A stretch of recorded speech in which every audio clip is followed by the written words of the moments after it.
Good morning, Raptor Freaks. Lexi out here, and it's Sunday morning. We're doing a Sunday special book report, and it's on the JYD's book, Role Player.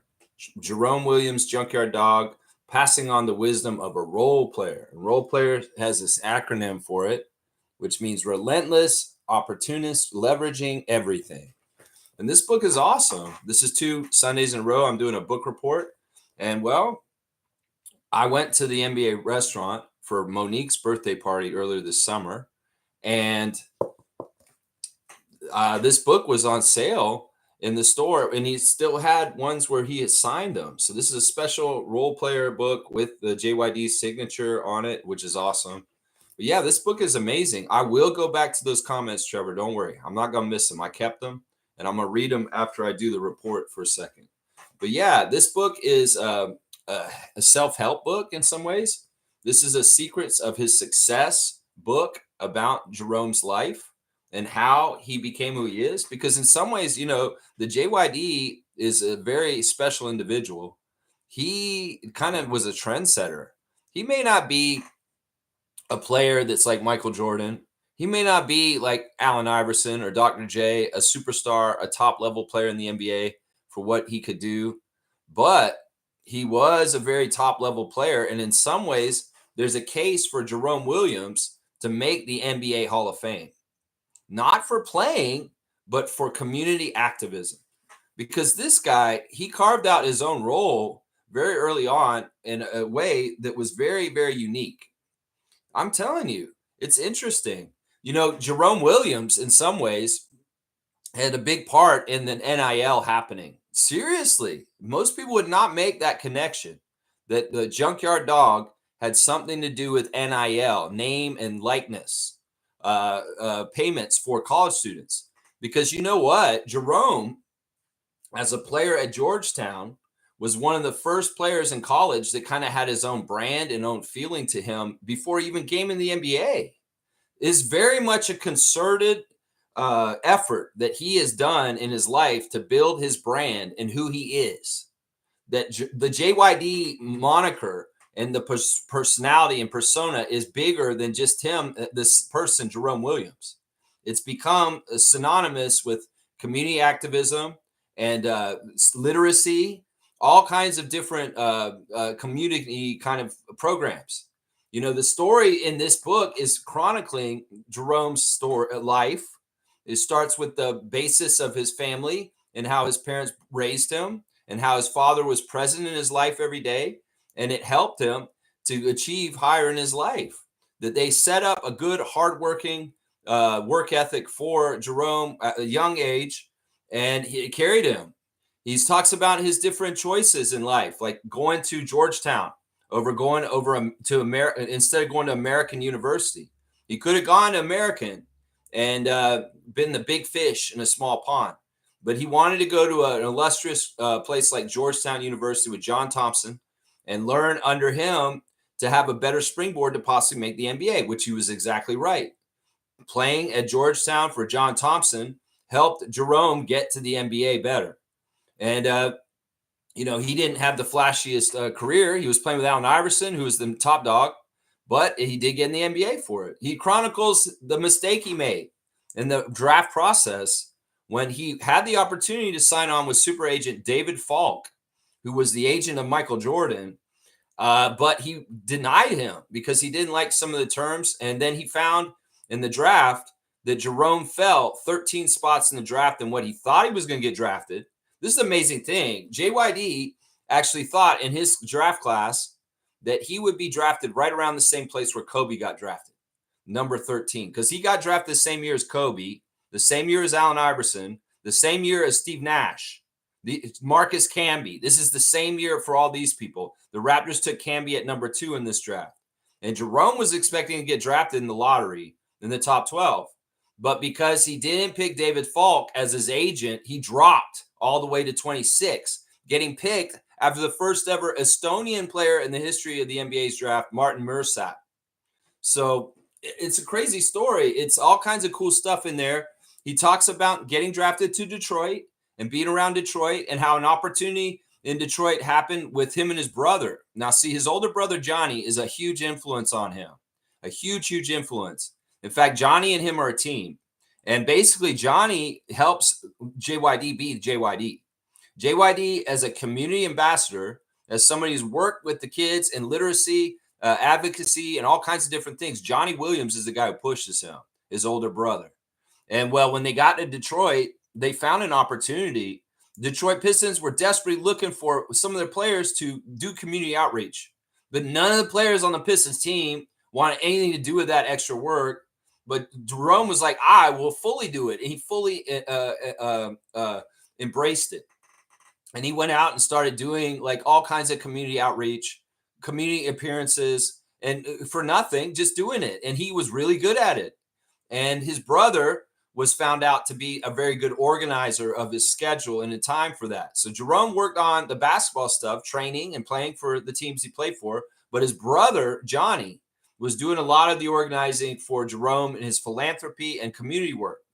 And he was very effective.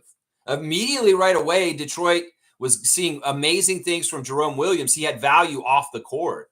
He was a community guy, and he was loved by the fans. And he was getting across the kids, and he was helping kids learn how to read. So in some ways, it's bigger things than just basketball. And Jerome used the platform of basketball to do good things in the community. And he became known for it. In fact, he got so known for it in the league, he was wanted by different teams because of this community aspect. It wasn't necessarily the hustle, the hard work, the getting after the ball like he did on the court for the Raptors and other teams, getting the rebounds, playing the good defense. It was also the assists off the court with community work that he was doing. In fact, his brother, Johnny, this is an amazing story, guys. When he got to Toronto, we all know the famous story of Jerome getting in his truck and driving straight to Toronto in his customized Chevy Blazer that he's had forever. He came straight to Toronto and he loved it. Everybody was like, holy crap, Jerome's already here for practice in the morning at the practice facility. He said, wow, he's committed. He's committed. Yeah. And that put him in our hearts immediately. When everybody in Toronto heard that story about a player wanting to come to our team so badly, so fast, it warmed our heart. Because at that time, there was a lot of wonder about anybody wanting to play in Toronto. Because there was everybody's like, I don't want to play in Toronto, Kenny Anderson. I don't want to play in Toronto, Alonzo Mourning. But Jerome Williams wanted to play in Toronto. In fact, he was overly excited. And when he got to Toronto, he really felt really loved here. He really does love the Toronto Raptors. You know, when I was reading this book, it comes across that he is a Raptor first, guys. He's a Raptor before a Knick. He's a Raptor before a Bull. He's a Raptor before a Piston. And it's really because the Raptors showed him so much love. They gave him opportunities beyond his wildest dreams. He became he got to be in Sprite commercials. Reebok made him his own shoe. There was all kinds of stuff that happened to him while he was on the Raptors that he associates with the Raptors. Now, the work that him and Johnny were doing in Toronto to help the kids with reading was getting noticed. In fact, to the point where the Toronto Public School Board gave Johnny Williams his own office at one of their locations. And he was in charge of literacy and programs for the Toronto General Public School District. Yeah. Jerome Williams' brother was doing such a good job helping with literacy stuff and all kinds of programs for reading that they hired him. He gave him a full-time position in the Toronto Public School District building. And he, in fact, after Jerome got traded from the Raptors, he continued to work here in Toronto for the Toronto Public School Board District in his role. It's amazing. Like, Johnny Williams is a huge driving force for why Jerome is such a great person. And they were smart. They early understand that he had a likeness. He had an ability to be who he is and a persona that's worth money outside of the NBA. And that's something that they built for so long, to the point that it's 20 years later since he played, and he still is somebody who's well-known and synonymous and can show up, and he gets the same effect as a community leader and a former NBA player. You know, Jerome did something very interesting in his career. He retired early.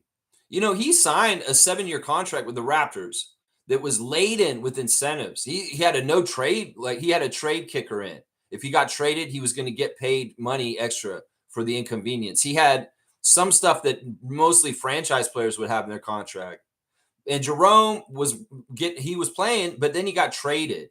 And we found out that he got traded to the Bulls from the Raptors because in the book, he says it in the book, guys. There's some stuff in this book you need to read.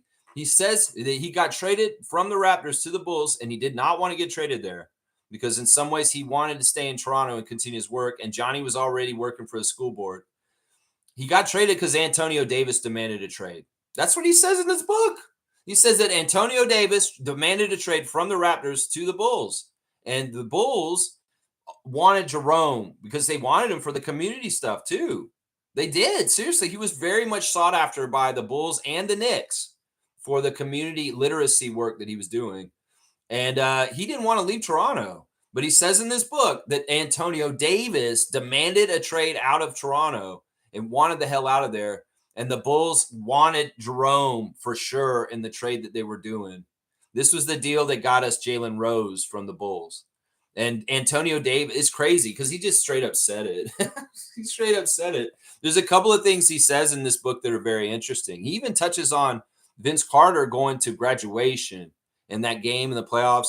And he says specifically, he says in this book, we all know we would have gotten a stronger Vince if he had not gone to his graduation for that game. Wow. It's like there's quotes like that in this book, y'all. So y'all need to check out this role player book with by Jerome Williams. It's fantastic. It's got little tidbits of information and knowledge that he wants to pass on, wisdom, so that people can be the best version of themselves. Like I said, the acronym means relentless, opportunist, leveraging everything. Meaning he leveraged his goofy look. He knew he was a goofy looking kid and he was different, but he always stayed true to himself. And in some ways, he made his own character. He made who he was, and he made himself bigger and beyond the basketball court. And look at what he's doing. He has so much off of his likeness and his personality in his life that it continues to bear fruit in all kinds of different ways. Like he said, he's 20 years out, and he is still a very respected, loved alumni of the NBA who continues to do great work all over the place. Like, in fact, he did so much going above and beyond with community work that Adam Silver and David Stern started asking him to be in the NBA head office. As far as you're going to Basketball Without Borders, Jerome, you're going to be going to Shanghai. You're going to Africa. You're going here to teach the kids because we want you. You're such a great representative of the NBA. Even though you're retired, you are going to be a global ambassador for the NBA and travel around. Of course, he became the Raptors community ambassador also after he retired. The reason why he retired young was he went to the Bulls and he saw his daughter, who was in high school, have to switch high schools out of Toronto to Chicago. And it was upsetting to her. She had all her friends and her teachers, and he didn't like seeing the transition of moving around so much. So he retired. That's why he retired. He had more years in the tank. And in fact, the New York Knicks had bought out had given him amnesty waiving, and he had the ability, like Dame Lillard, to go sign a second contract and get paid his original contract that he signed with the Raptors, and also get another contract. And all the vets were telling him you should do that, but he's like, no, I'm going home because I want to be there day to day for my kids' lives. And that's why he retired early, was to be around his kids. Now, there was a period between when he got traded to the Bulls from the Raptors where his oldest daughter was still in high school at a private school in Toronto. And guess what? Larry Tannenbaum took his daughter in, and he stayed with her. She stayed with him and his wife after he left.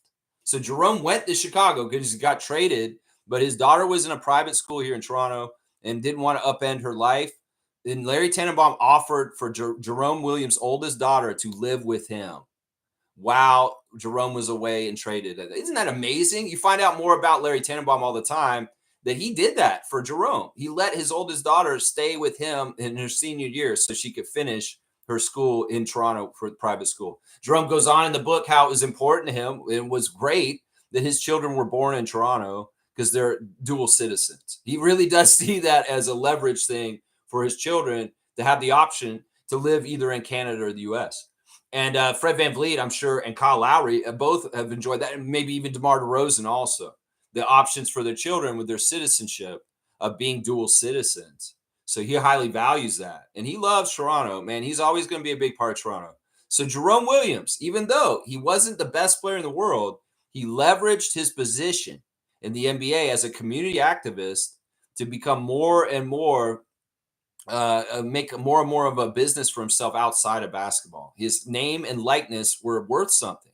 And in some ways, he took the stand for the college players and the arguing for NIL to say, look, I'm a certain person, like with an image and likeness, the JYD, and this is me. In some ways, I should be allowed to profit off of my name and likeness because it's a very specific one and it's profitable, right? So he was a big help in the college students getting the NIL set up. He did literally go and testify and talk about how his name and likeness was important to him, and he wishes he could have made money off of it in Georgetown when he was there. So it's a very interesting book. It's not a hard book to read. It's not very long. There's a lot in it, but there's a lot of little tidbits of information about his career and his life, and also great words of wisdom just all throughout the book. So yeah, it's an amazing book. And as Trevor's saying in the chat, on the other chat, he has a show debuting today also called Family Business. And we're going to talk about that also. But yeah, we're starting the chat off with the book report on the Role Player book by the JYD. It's a fantastic book. There's some other stuff in it I want to talk about. I'm going to read some parts from it in a little bit, but let's get into the comments. I'll start with the comments from the last stream that got screwed up. Trevor J's got his words of wisdom for today. He's saying life is one big continuous circle of giving and receiving energy. Be thankful for who and what's in your life instead of complaining about what you don't have. If you focus on gratitude, you'll start to attract prosperity and abundance. Wow. That's a word of wisdom. Once again, I don't know how Trevor does it. That was needed to be heard this morning. That if you're going to complain and whine and be upset, you're not going to attract anything good in some ways. You're going to attract more misery. So you've got to find the ability where you feel grateful for certain things. Start real simple. The ability to breathe, the ability to do this, the ability to do that. If you have certain things, you should feel grateful for. Start keying on them, because that's the start of getting towards more and more prosperity and things coming your way in a good way. Trevor J, once again, nails it on the words of wisdom. That's right. Check out JYD Family Business on Players TV tonight. That's right. Jerome Williams has a show tonight. It's debuting tonight on Players TV. It's called Family Business. It focuses on family, purpose, connection, and community, and a behind-the-scenes look at change makers and what it takes to create the future. The first episode will feature Jerome's son and other sons of NBA players. Additionally, Jerome has authored a new book, Role Player, which shares lessons from his life on and off the court. He also hosts the podcast Still Ballin' on Champions Basketball Network. Of course, Jerome was involved in the Big Three with Ice Cube, and they hired him for that job once again to be a part of the community activism for the Big Three. He has a real value to a lot of people because they're like, we need you for community stuff. I'm serious. The Knicks, when he was on the Knicks, were a super stacked team. They had crazy talent. They had like Penny Hardaway, Tim Thomas. They had all these guys. And Jerome describes it in the book saying this team was like full of egos and not very much like role players. It was more just like really big names. And he's like, where do I stand in this? And the Knicks literally told Jerome, we brought you here to be a good teammate and hold these egos in check and also do your community activism. Like, we have literacy problems in the city of New York, and we need you to come and help with literacy problems with the schools, So it's weird. He built value on himself for the NBA teams through his community work. It's smart. It's smart. That's why when Jacoby Walters says, I want to be the head of MLSE Launchpad, that's good. Because you're doing something like Jerome Williams would, and that'll help you have a more fleshed out NBA career, maybe a longer one, because people see you not just in value on the court, but value as a community leader and community activism. He went from literacy subjects, Jerome Williams, to more political subjects and standing up for people and stuff like that. Of course, he's very mobilized with the Black Lives Matter movements and different things that are going on and certain social justice movements. Jerome's incorporating that more and more into his activism also, because he sees, that he wants to, as he's saying in his new show tonight, He wants to shape the future. And shaping the future sometimes is through activism and protest and demanding what's right and just in the society. And we're going to need that more and more going forward right now. Trust me, going forward right now. Let me see what else Trevor's saying in this comments here. He's talking about the game yesterday. Jakob Poeltl yesterday got 16 points and 11 rebounds, 2 assists, 4 steals, and 4 blocks. Yesterday, the Austrian team lost by 1 point to Netherlands. We did a live watch along on this channel, and I've got the box score in front of me. Yeah, Jok, 31 minutes on the court, 16 points. He shot 6 of 8 from the field and 4 for 5 from the free throw line. 7 offensive rebounds with 11 rebounds altogether, 2 assists, 4 steals, 4 blocks, 3 turnovers, a +4. And he had a 31 efficiency rating, which is the best rating out of anybody in the game on both sides. Yeah, it's tough. That game was tough. The Austrian team's very sloppy, very, very sloppy. They don't have very good ball handlers, and they turn the ball over a lot in like transition.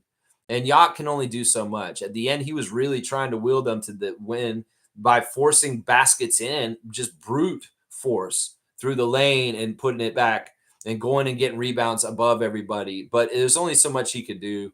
And they had their chances. We had a lot of questions about the coach's decision yesterday to not go for a 2, to take a bad 3 on the outside. I really think that the Austrian team panicked and didn't know how to handle a high stress situation of a 1-point game in that kind of time frame. And they showed a lack of poise and precision and professionalism, honestly. Jakob's a center. He can't handle everything for that team. And unfortunately, they lost by 1. They're not done, though, guys. There's 2 more games for Austria. There's one on Wednesday, and I believe there's one on Friday this week coming up. But who's to say that Jakob will be available for Austria, considering that his teammates are all showing up in Madrid as of yesterday? That's right. The Raptors are getting ready to do their mini camp this week, and I'm wondering if Jakob will still suit up for Austria in these next couple games.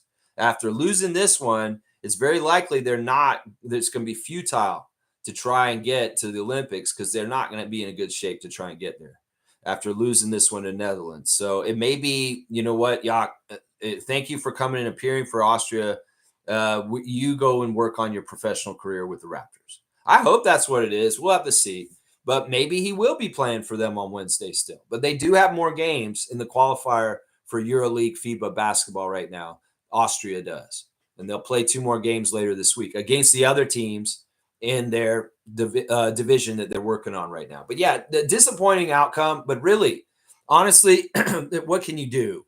Your team sucks around you, and it's Jok trying to carry them by himself. Netherlands have some decent players that are a bit better overall than the Austrian team. That's just how it is. That's just how it went. Let's see. Trevor's talking about the Boston Celtics owners are purchasing the Connecticut Sun, moving them to Boston for a record $325 million. The franchise wouldn't play in Boston until 2027 season. You know, in some ways, this makes sense. You know, they're trying to give WNBA teams to a lot of the markets now. Golden State got theirs. We're getting ours. Philly's getting one. Detroit's getting theirs back. You know, the Connecticut Sun, in a lot of ways, have always been the WNBA franchise for the Boston market. So this totally makes sense. It's not like they're going to add a new WNBA franchise that close to Connecticut in Boston. So it just makes sense that Connecticut one would become the Boston WNBA team. So, yeah, I don't know if they'll rename the team from Connecticut Sun to Boston Sun, but maybe they will. Maybe they're going to be called the Boston Sun or something like that. I have no idea. But this makes total sense that the WNBA team Connecticut Sun would be more under the same umbrella as the Boston Celtics because it's the same territory. That makes sense. Good morning, Trucker Kaz. Good morning, Lex and Rap Free Crew. Kaz is kicking my butt. He's going to beat me again this year.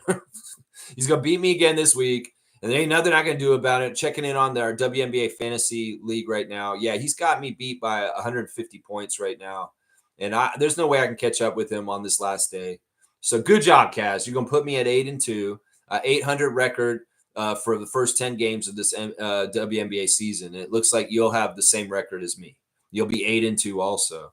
So, yeah, he's catching up. Also, in the other action, we've got Kareem up by 200 over Edmond.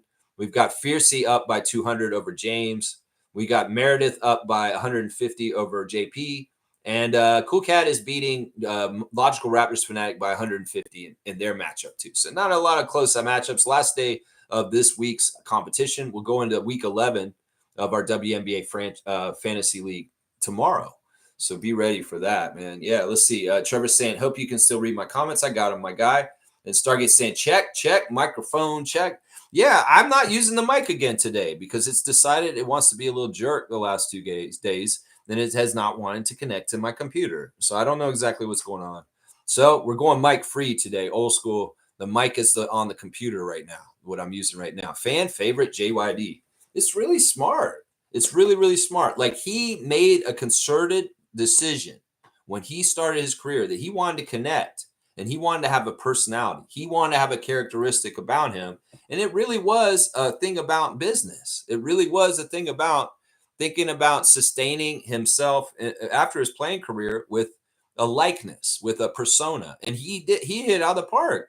I mean, he is the textbook on this. He is the textbook on this. Let me read a little bit from here real quick. I'm going to read some of the acknowledgments from his peers that wrote about him and what they had to say about Junkyard Dog. All right, sorry, my glasses are a little broken. Somewhere they got to fix them. This is what Allen Iverson said. Of course, we know Allen and JYD played together at Georgetown. The Junkyard Dog is known to me as just Rome. He is my big bro who took the time to teach me some much-needed life lessons that saved my NBA career as a player. He's saying Jerome Williams saved Allen Iverson's career. Jerome Williams deserves to be in the Basketball Hall of Fame as a contributor because of the many players in the game he has stopped to help with his unique actions on and off the court. Basketball-wise, JYD was Kevin Durant before KD. That's a lot to say, Allen Iverson. You're saying JYD was Kevin Durant before Kevin Durant? What? Humanitarian-wise, he was sent to me by God, and I'm forever grateful. Allen the Answer Iverson. You know, it's interesting because, you know, he's saying that he saved him. I bet you that JYD had some knowledge and information that helped Allen Iverson see the world a little bit more clearly.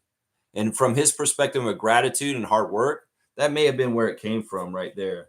But yeah, Iverson thinks that he should be in the Hall of Fame as a contributor for what he does. Now, you know that the JYD moniker was given to Junkyard Dog, given to Jerome by his vets in Detroit. There's 2 people that named him. And listen to me real quick right now, because this may be important in a few days from now. Grant Long and Rick Mahorn were the 2 veterans on the Pistons that called him the JYD first. The Junkyard Dog nickname was given to him by Rick Mahorn and Grant Long. Grant Long, former Miami Heat, former Detroit Piston at that time, is where he got it. Now, this is what Rick Mahorn said about JYD in his book. You were one of the best at accepting situations and the advice that I gave you. You took it and made it your own. You still owe me some royalties on your JYD brand, which I was a part of birthing into existence. The respect I have for you is how you analyze the value and potential of a playful nickname, and you turned it into your own identity and economy. In our league, you had to have an identity, and you built it up to take care of your family. All the little things you did have grown into big things. That's from Rick Mahorn, former bad boy of the Detroit Pistons. Charles Oakley wrote this about Jerome Williams in his book here. It says, Charles Oakley said, JYD, the Junkyard Dog, would come in ready to put in the hard work. He was a guy that knew how to play and get his mind right for every game. And I feel when the comparisons of guys like Dennis Rodman, myself, and Draymond Green come up, we were the role players that did the dirty work and gave our team second chances and extra baskets. I include Jerome in that special group of players that just got the job done. I take my hat off to him. When he came to Toronto, he lived up to his hype and he got the crowd going. Canadian fans love him, and I was honored to be one of the players he modeled his game after. And we have been fortunate to work together in our post-NBA careers as well. So Charles Oakley has a lot of respect for Jerome Williams. Jerome Williams, that's right. That's who we're talking about today. Here's Lenny Wilkens, former coach of the Raptors, Hall of Famer. Lenny Wilkens said about Jerome, what I valued about Jerome was that I could count on him to make a difference and be ready to play when we needed him. When I put you in the game, I knew you would play your role and be prepared to help us. Any coach that wants to win must have people who understand their roles and how they fit in. You did that very well. Yeah, there's a lot of nice things to say about Jerome. And he is very interesting with how he built his persona, his character, and how he continues to make a living off of it. Honestly, he makes a living off of it. That's right. That's right. That's right. Nameless is here. Good to see you, Nameless, my paisano. I just want to say about Dwayne Casey, he would be a fantastic selection at this juncture. We are back in a development era of basketball. Who better would understand and support that process? Do it.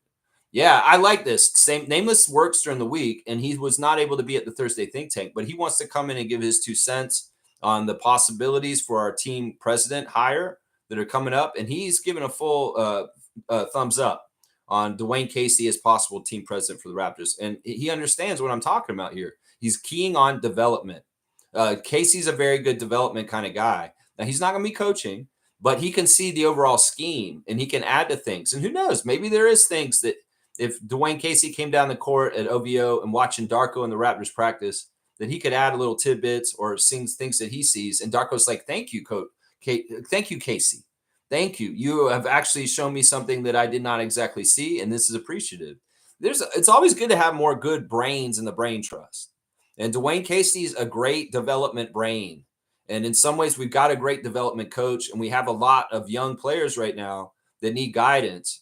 So adding Dwayne Casey to the team is an awesome addition if this is what's going to happen, because he will really help ensure that we're continue to guide people like Jacoby Walter, Grady Dick, Jamal Shed, Jonathan Mobo to the best of their abilities towards what they should be, Ulrich Shamshay, things like that. So yeah, I'm totally with Nameless. This makes sense because he's a development kind of mindset guy. He has been very, very good at getting guys to get better over time. Detroit has happened now, and it happened with us when he was our coach also. Norman Powell, Fred VanVleet, Pascal Siakam, Jakob Poeltl. Yeah, these are development stories for Casey, not necessarily Nick Nurse. That's right. G saying, "Wow, Larry's an amazing person." Yeah, the JYD got traded. They didn't really want to trade him. Chicago demanded him. And, JYD was upset. He didn't want to leave Toronto. Everything was set up here. And he was only in Chicago for a split second. He didn't really get to set up any of his community reading stuff or anything because he wasn't there long enough.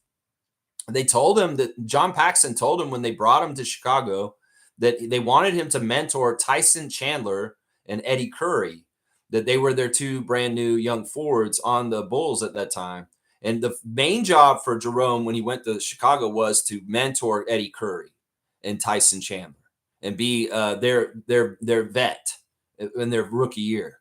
So that was kind of what his job was in Chicago. But Johnny didn't come with him, so they didn't set up any of the reading programs in Chicago because Johnny was still in Toronto working for Toronto Public School. So yeah, Larry Tenenbaum above and beyond to take on his daughter while she was still in private school in her senior year, living with him and his wife for that year. Isn't that? Yeah, Larry's an amazing person. I'm with you, G. Nameless is saying it's no coincidence Detroit turned it around as soon as DC came on. Yeah. On La Cena. On La Cena. I mean, it started with him coaching. I mean, he need to be a hard ass. They had such a bad record when he showed up after us. And he really got them out of the mud. I mean, the pattern was shown in Detroit just like it was shown here in Toronto. He got us out of the mud 10 years earlier, and now he got Detroit out of the mud. And that's something that Raptors fans need to understand. Dwayne Casey's not a loser. He knows how to build teams back up to being more contenders. And that's what we need right now. And that's why he'd be a great team president. Really would be. G saying JYD is a marketing genius. Yeah, they came in the whole thing with this really in mind. In fact, the goal when Jerome started his NBA career was, I want to make it so that I'm a personality. Because he saw people like Dennis Rodman. He saw Charles Barkley. He saw Michael Jordan. And he saw how lucrative being a personality is in your post-game career. And well, he wanted to make a name for himself, and he did. He did it. And it really was making himself available and going above and beyond, having more energy to go out and just be in the community and show that he cared. And that made him a fan favorite. That made him way more popular. And that made him still relevant to this day, 20 years after he's retired. That's the interesting thing about it. Like I said, he got opportunities because he was so eager to say yes, that he got to go to the first ever Basketball Without Borders. and be one of the main like former players that was there representing the NBA in the community, because he was showing that community kind of stuff and that connection with the fans and the advocacy. It was super attractive to a lot of people around the NBA, Adam Silver and other and team owners and GMs of teams also. So yeah, he's amazing. He was very, very calculated. The making of the JYD, very, very calculated. Nameless is saying Dwayne Casey coming back into the fold with a little bit of a chip on his shoulder could be a fantastic thing. I agree with this completely. I think that a lot of people with shallow thinking on this think that he's our enemy. I think that they think that he's not really a friend to us, but that's not true. That is not true. I've been paying very close attention, and Casey loves the Raptors. Casey understands his place in our history, and in some ways, he hears fans like us that say things like, "You know what, Coach Casey needs more credit for the championship." He knows that there's people like us that see the truth, that just don't like think, oh, he's a loser. He got fired right before we won the championship. No, we don't get that championship without Coach Casey, and we give him that credit. We give him that credit here on the Raptor Freak channel. Other places with Raptors fans may be like, Casey's a loser. He was such a loser the whole time. You're idiots, first of all, and you don't understand the true history of the Raptors. It may be that your fans after the championship, you never even watched the Raptors when Casey was a coach, and that's where you're basing your opinion on it. So yeah, I mean, Casey has a deep respect for the Raptors franchise, the culture, and he would be good for the job mainly because of that. I don't trust Bob Myers. You hire Bob Myers, that's like letting Putin run the United States. Oh, wait, that's already happening. No, I'm just saying, you let an enemy come in and run your own country, run your own team, that could be trouble. Bob Myers does not have any love for the Raptors. Bob Myers has pain from the Raptors.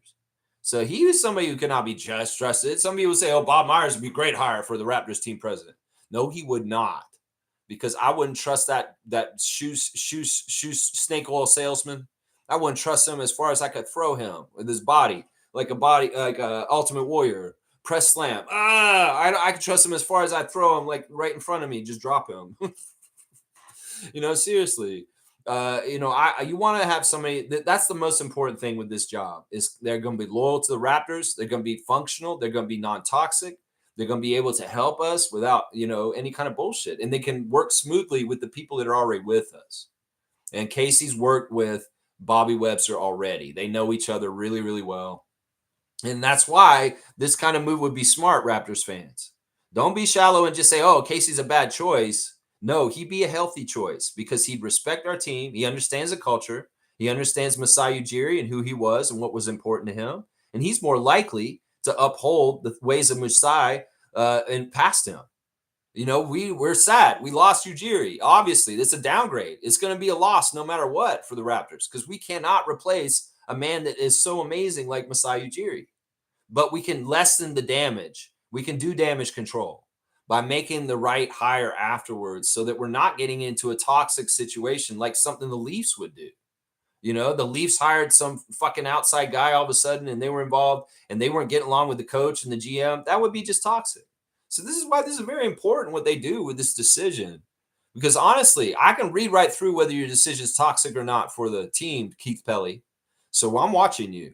And when you make your decision, I'll grade it, just like ESPN grades everything. Is this a good hire for the Raptors for this vacancy and what they want to do? Well, we'll analyze it on this channel, and we'll let you guys know. Hopefully it is Casey, because if it is, then I'll tell you, yeah, this is great. This is great. That's right. James is saying, who do people hate? Why do people hate Yak? He's a solid starting center. I don't know. I think it's a similar thing to why they hate Fred. Is that they look at Fred as an ordinary man, a sized man.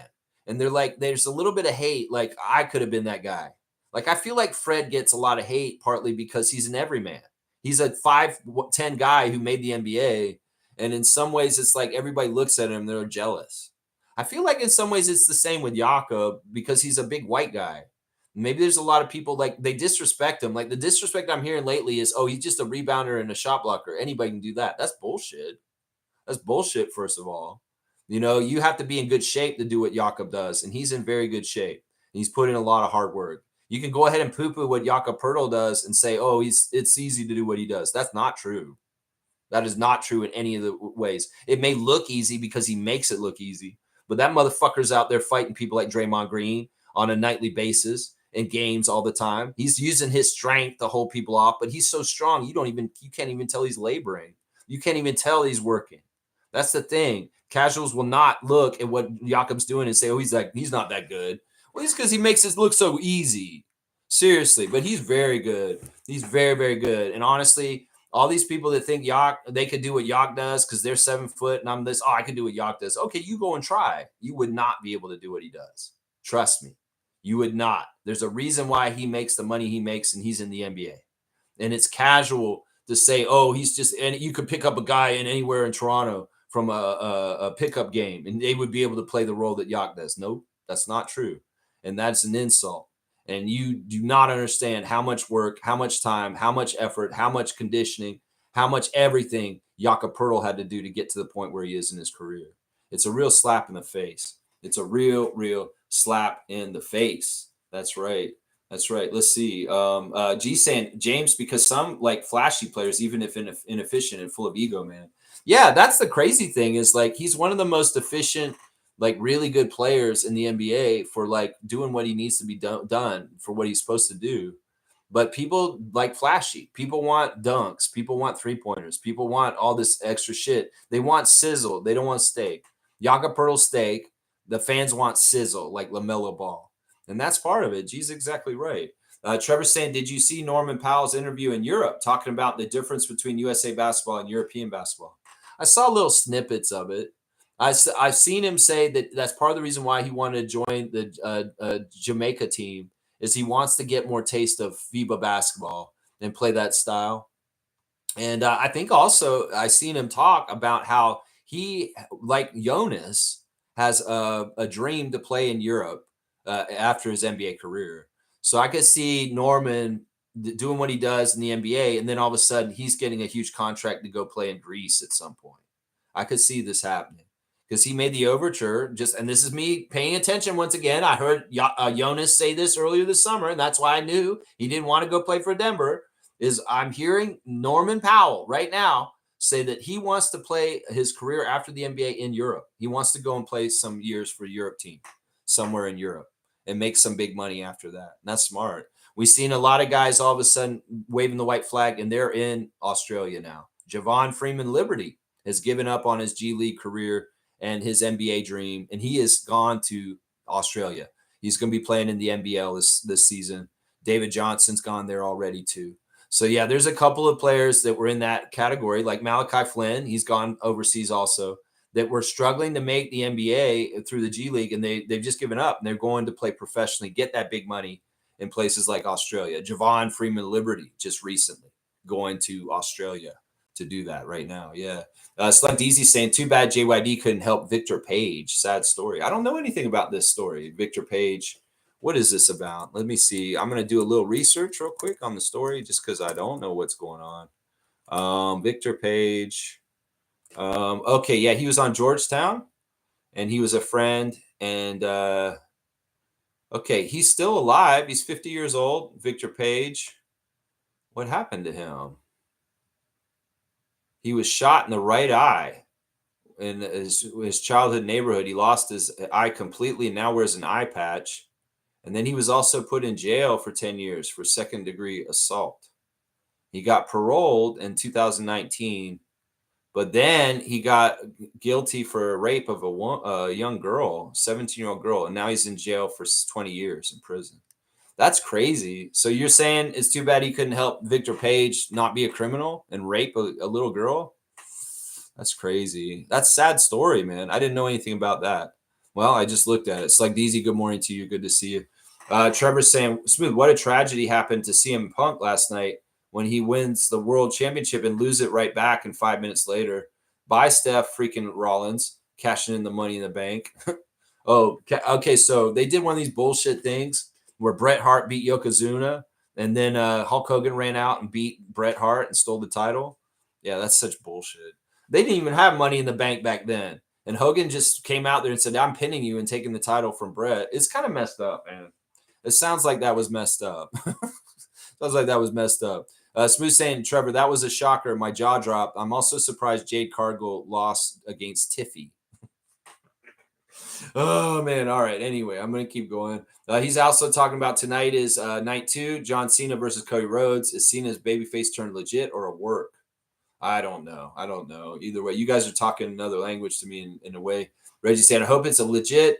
John is so much better as a babyface. The heel turn really seemed forced. Yeah. Okay. I'm not going to pine on it because I don't really know what to say. Nameless is saying, I think having a highly motivated Dwayne Casey on board could be a very positive thing, especially if he still feels jaded from missing the championship run. Yeah. Nameless is seeing something that I'm seeing too. Like if he feels like he missed out on that championship, well, going for the second Larry, and not only that, think about the weird kind of makeup for the whole thing.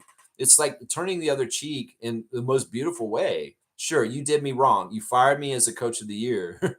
That's crazy. But I want to come back and I'm going to kick so much ass for this team. I'm going to win the second Larry O'Brien, and we're going to do it in honor of Masai because I seen how Masai got fired just now, and that's not fair to him, just like it wasn't fair to me when I got fired. And well, instead of being a grudge against Masai for him firing me way back, I'm going to have a grudge against Ed Rogers in some ways and go get this championship in the honor of Masai. That would be a beautiful thing. Like if Dwayne Casey got on a microphone after the Raptors win the second championship with him as team president, and he said, I dedicate this to Masai Ujiri, that would be like such a tearjerker moment right there. Seriously, that would be a healing in a lot of different ways because we know Masai really covets getting the second championship for the Raptors. And he wants that no matter what. And he's even said, even if I'm gone, I know you guys are going to get it. So that would just be a perfect storybook ending. In some ways, we circle back, bring Casey back, and Casey completes the mission for Masai in that kind of way. It'd be a beautiful thing because in some ways, Casey don't have to do that. He could have all the reasons in the world to hold a personal grudge against Masai Ujiri for the rest of his life, but he doesn't. He respects and loves Masai because he knows his importance in the history as a black executive in the NBA. And, he knows him as a friend and a person, and they have a lot of mutual respect, even though Masai made a tough decision to fire him when he was coach of the year. So I think it would be a beautiful turnaround of events, and it would come full circle. And I think that you're exactly right, Nameless. You see the same things I'm seeing. Nameless saying Pascal already candidly admitted, Cooper is much stronger than him. So there's that. Cooper's much stronger than him. What are you saying? I don't even know what that means exactly. Yaka Pirtle. Oh, Pirtle is much stronger than him. Yeah, Pirtle's one of the strongest players in the league. He's in that category with Steven Adams. He's one of the strongest guys in the league on the down low. He's deceivingly strong. I mean, that's another thing that fans aren't giving him credit for. That man can hold people off, anybody in the whole entire league. And that's absolutely essential for the Raptors as the strongest, biggest player on our team.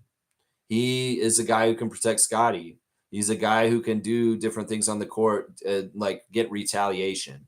We have an enforcer on our team, but he's a nice guy from Austria who smiles a lot, but he will get you back. Trust me, he will hit somebody on the down low. I've seen him do it. He will smack the shit out of somebody just to get them right on course. You know what I'm saying?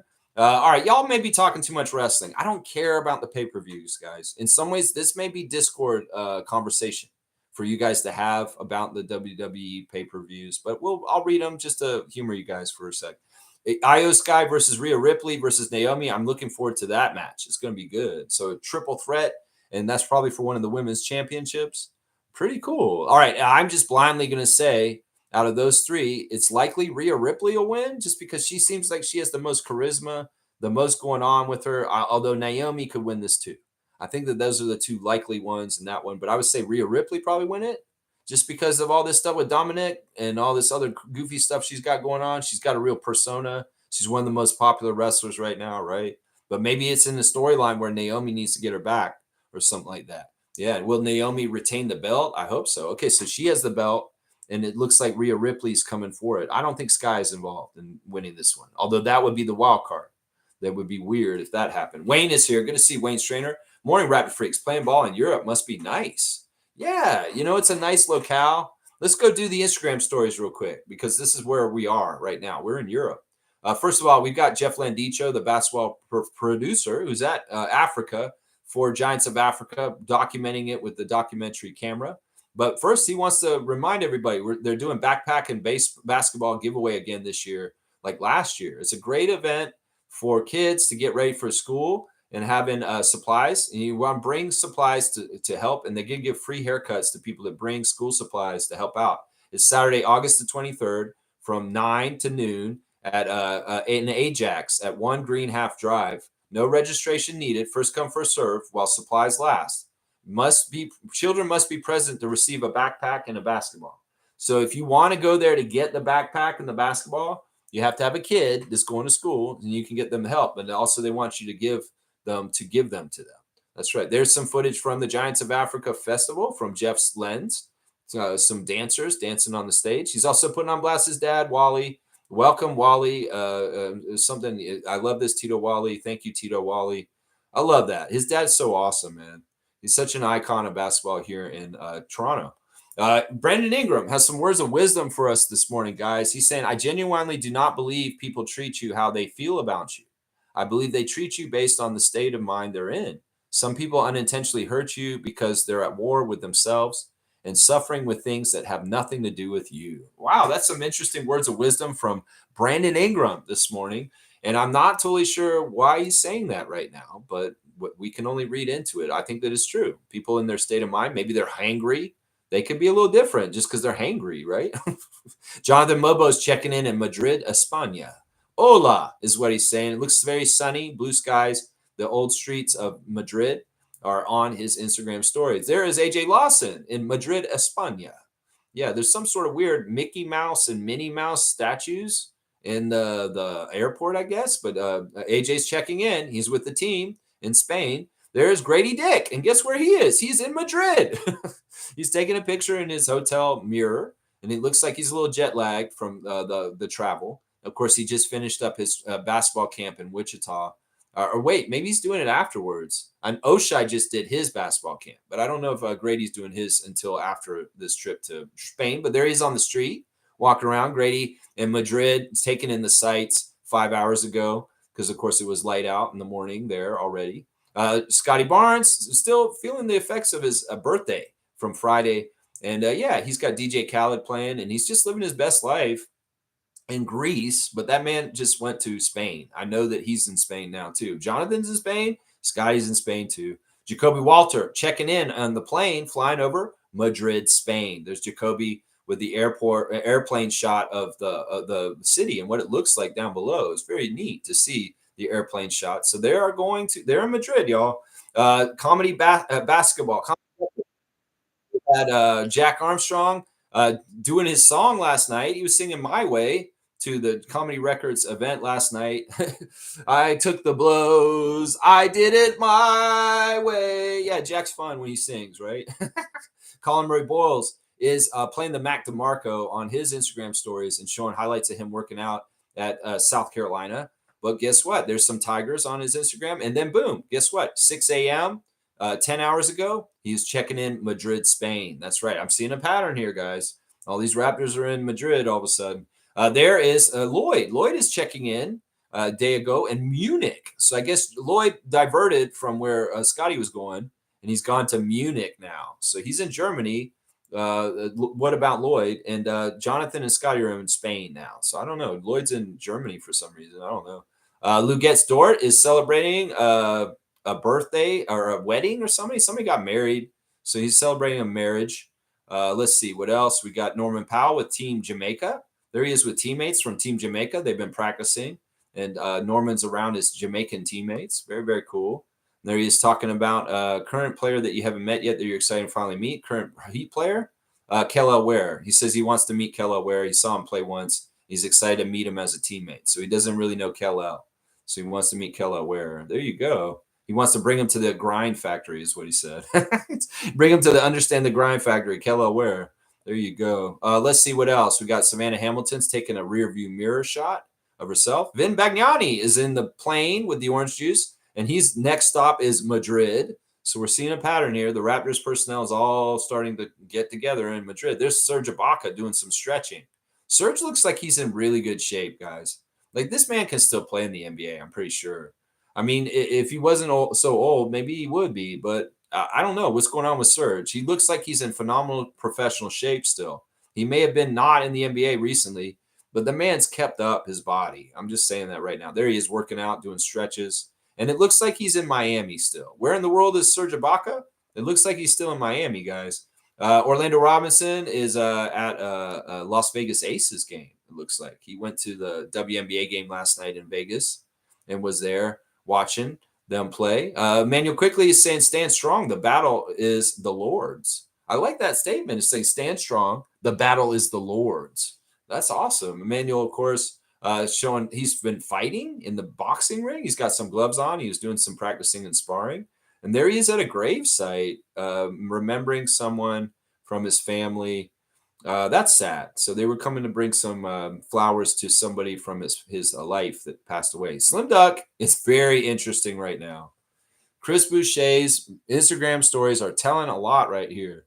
Like first he has Martin on his Instagram stories, and it says, me looking at the imaginary camera every time some crazy shit happens. I don't know what's going on in his life. It was crazy. Here he is also, he's got the famous meeting between Zelensky and Trump from earlier this year that was so stupid. And basically he's got them arguing, and he's saying my inner dialogue of what I want versus what is good for me. His brain is arguing with his heart. So it sounds like his heart is for the Raptors, but his brain's telling him to get the fuck out of there. So man, Chris is really conflicted right now because in some ways I know he has loyalty to our team and he wants to stay with us, but he knows that's not happening, and his brain's telling him he's got to change and go somewhere else. So it's a tough spot. I can read a little bit through what's going on here. I think also Chris is drinking more recently because he's talking a lot about drinking with his friends more on his Instagram stories. Point of view, you successfully turned all your friends into alcoholics, and it's Drewski in it. Yeah, I don't know. It may be Chris is partying because he's trying to numb the pain of the confusion of right now. And in some ways, Chris, I would say put that drink down until you figure things out. Don't start drinking just because you're feeling sad. That's not the time to do it, man.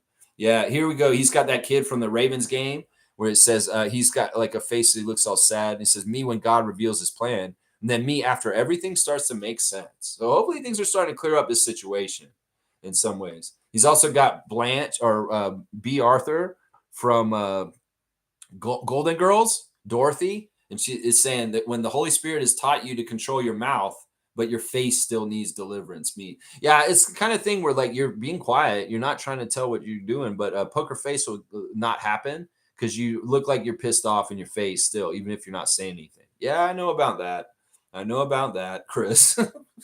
Here he is. Right, Chris has got one last one here. It's a little kid opening up an envelope, and it says, money doesn't make you happy. And then he's like looking at the money. He's just laughing. He's like, I got $5,000 is what the kid said. It's crazy. Jamison Battle's looking for people to join his fantasy Premier League, guys. I think he's asking fans.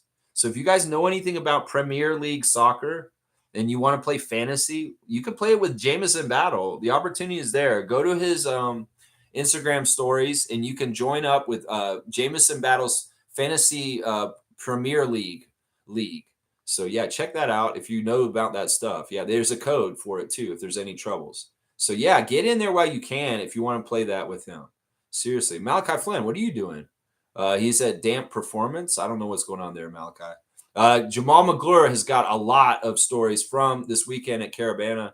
The revelers are in full effect right now. It looks like the party is going off yesterday. So much fun, so many people, so many good times. Jamal McGlure, you're in your heyday. This is what you love this part of the year, is being in that atmosphere and just having everything going smooth. The whole event looks like it's fantastic once again. So yeah, amazing stuff. Jamal McGlure, Toronto Revelers, Toronto Carnival, fantastic event once again. Every year it is. It looks like so many people are having so much fun. The costumes and the whole parade just looks fantastic. So much good stuff going on there. So much good stuff. We got Kelly Olynyk. He's at a play of The Wizard of Oz. So Kelly went to a stage show, and it's The Wizard of Oz. And he's got some clips of them dancing on the stage. Pretty cool. There's the Wicked Witch on The Wizard of Oz. She's sitting on a stair rail. I don't know what's going on there. Ava be hooping. Coach Andrew Jones has got Ava doing the drills and getting her shot right. Ooh, look at that Kawhi bounce, making that one shot there. She's really, really good. I'm telling you, man, she's going to be in the WNBA, guys. I'm calling it right now. I called Steph Curry when he was 12 years old. He's going to be in the NBA one day. I was right. Well, I'm going to call it for Ava Jones right now. I see it. I'm scouting talent for the future. And Ava Jones is in the future of the WNBA. I'm telling you right now. I see it. I see it. That's right. It's like DZ saying during Georgetown days, Victor Page and Allen Iverson were comparable players. One got help and made it to the league. The other wasted their talent and is an episode on stunted growth. Okay. Yeah, I don't know. In that case, JYD in the power structure of Georgetown University, he was a pupil. It wasn't like he was a team leader that was kind of like how he was in the NBA. He was just a young guy who was on that team, and he was a role player too, to boot. So he didn't have a lot of weight to throw around to be like a leader and maybe a mentor to other people because he was so young. And that team was run by John Thompson. He was the end all be all. And then beyond that, you got the old guard from Georgetown before with Patrick Ewing, Dikembe Mutombo, and Alonzo Mourning. So there were a lot of leaders around that school. And I wouldn't pinpoint Jerome for being at fault for not helping Victor Page. Because honestly, John Thompson was the coach. He's the first one we should talk about. And, they did help Allen get through some hardships. There was that bowling alley incident and some other things that Allen had gotten into with some charges that, they got him on the straight and narrow. And it could very well be that Jerome was able to help Allen, but he couldn't help Victor. I don't know. It's an interesting kind of thing to think about. I don't know if we lay this at the feet of Jerome Williams, though, as far as Victor Page. Victor Page probably could have gotten help from a lot of different people around Georgetown University that could have been helpful. And maybe they would have been more impactful because, like, in some ways, Victor Page was a peer to Jerome, and Jerome was just a young person who just showed up there just trying to figure out his own things. He didn't have his wherewithal or experience to try and help Victor, is what I would say, because he was just trying to get things going for his own career in his life. I think that's how it kind of went down. I'm going to have to see that Victor Page stunted growth. I bet you there is one. You're telling me the truth. I didn't watch it though. I don't think. Name is saying I think Jakob will continue to smack motherfuckers around as he gets older and grows into being a leader on this team. The interesting thing about watching Jakob play for Austria yesterday, he looked really frustrated. Like, it's got to be fun to play in the NBA because you're playing with such high level talent. It's fun. You got teammates that can go above and beyond with certain things and skills that really make you look good. Well, his teammates yesterday made him look bad because they did not have these skills. And it's frustrating. I mean, Yacht was probably like sitting here, was like, oh my gosh, if Scotty was here, we wouldn't be having this. I wish RJ was here. It's like kind of some of the things he was thinking when he was playing on the Austrian national team yesterday. Because, man, that would make that so much better. It's like, yeah, he's appreciating his Raptors teammates after yesterday. I'm going to say that right now. Yeah. Trevor's saying this. You think the Blue Jays can bring a title back to Toronto? They're playing like it. This is great. And as somebody said the other day in my comments, the Blue Jays' success is actually a really good sign for the Raptors. That's exactly right. Because honestly, the Blue Jays have been in a tough situation in the AL East for a long, long time and not getting anywhere, getting any postseason stuff happening. And they may not get it this year either. It may be a very disappointing end to this season. Hopefully not. We'd like to see them get some success, at least get somewhere. If they got to the World Series, that'd be amazing. So in some ways, we have questions about the monopoly that Ed Rogers is building with the sports teams in Toronto, other than the tempo.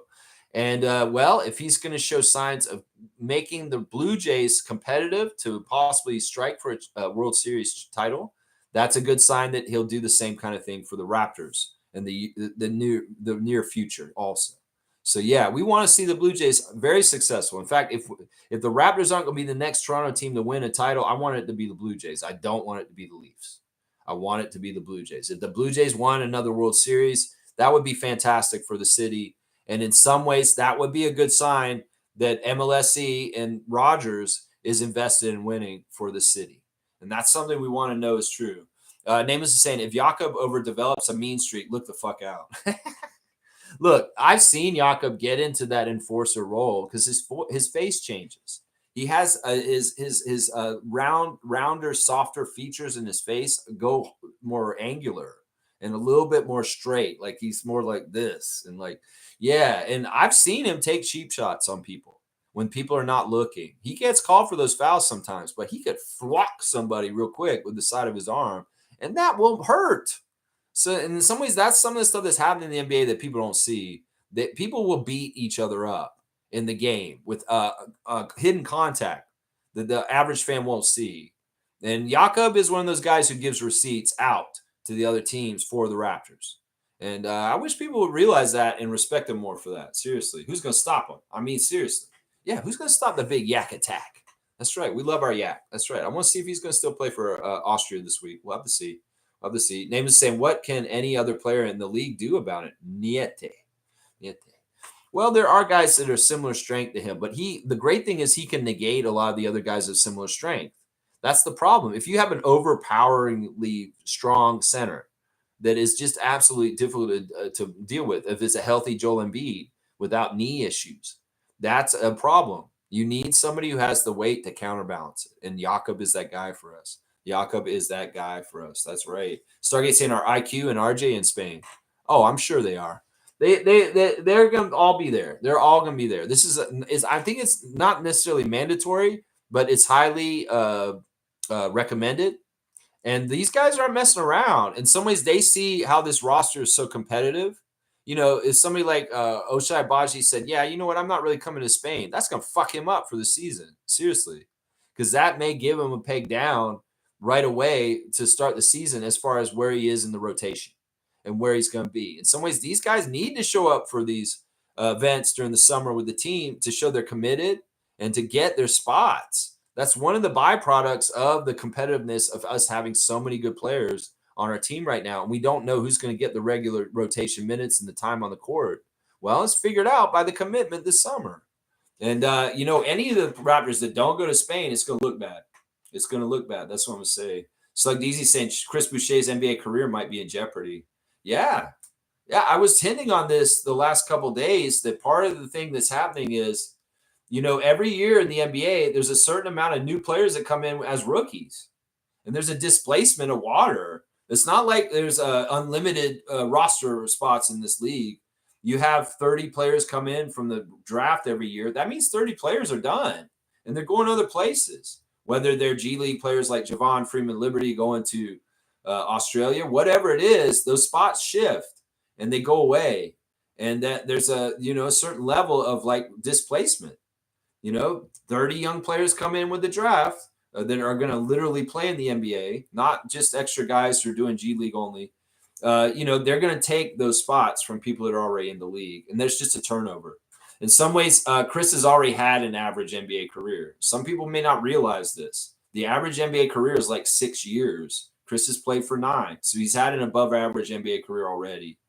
And so in some ways, it's like he should be counting his blessings to get an NBA career in the first place, to be a 2-time champion, to make millions and millions of dollars. But nothing is granted. Nothing is given. And in some ways, as Jerome put it in his book, which is what he said, is like Rick Mahorn told him a long time ago, it says, come into the league, make your money, do well, but leave and open the spot up for the next guy coming in. And Jerome, when he decided to retire early after 1 year with the Knicks and not try and sign with another team to stay home with his kids and help raise them, he was looking at that way is say, you know what, part of me leaving and going out of my career is to open up a spot for the next person. And well, this happens every year in the NBA. There's a turnover. There's going to be certain guys that don't find spots. It's just like musical chairs. That music ends. Well, some of those chairs are already taken, and you may be left standing with the music still when the music stops.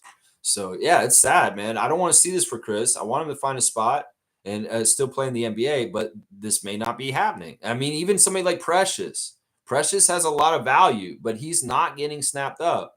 And it could very well be that Precious Achiuwa may need to think about playing in Europe now already, because he didn't get to certain places in his NBA career where he should have been in certain ways. And the NBA teams are kind of ho-hum about him. Yeah, you're great, Precious, but in some ways you're kind of too. And then all of a sudden Precious is having to play in Europe all of a sudden. I'm telling you, there's a displacement every year. Trevor's saying, I saw a picture with James Harden. He can get the role now to play the naughty professor. What? He shaved his beard? And does he look like Eddie Murphy?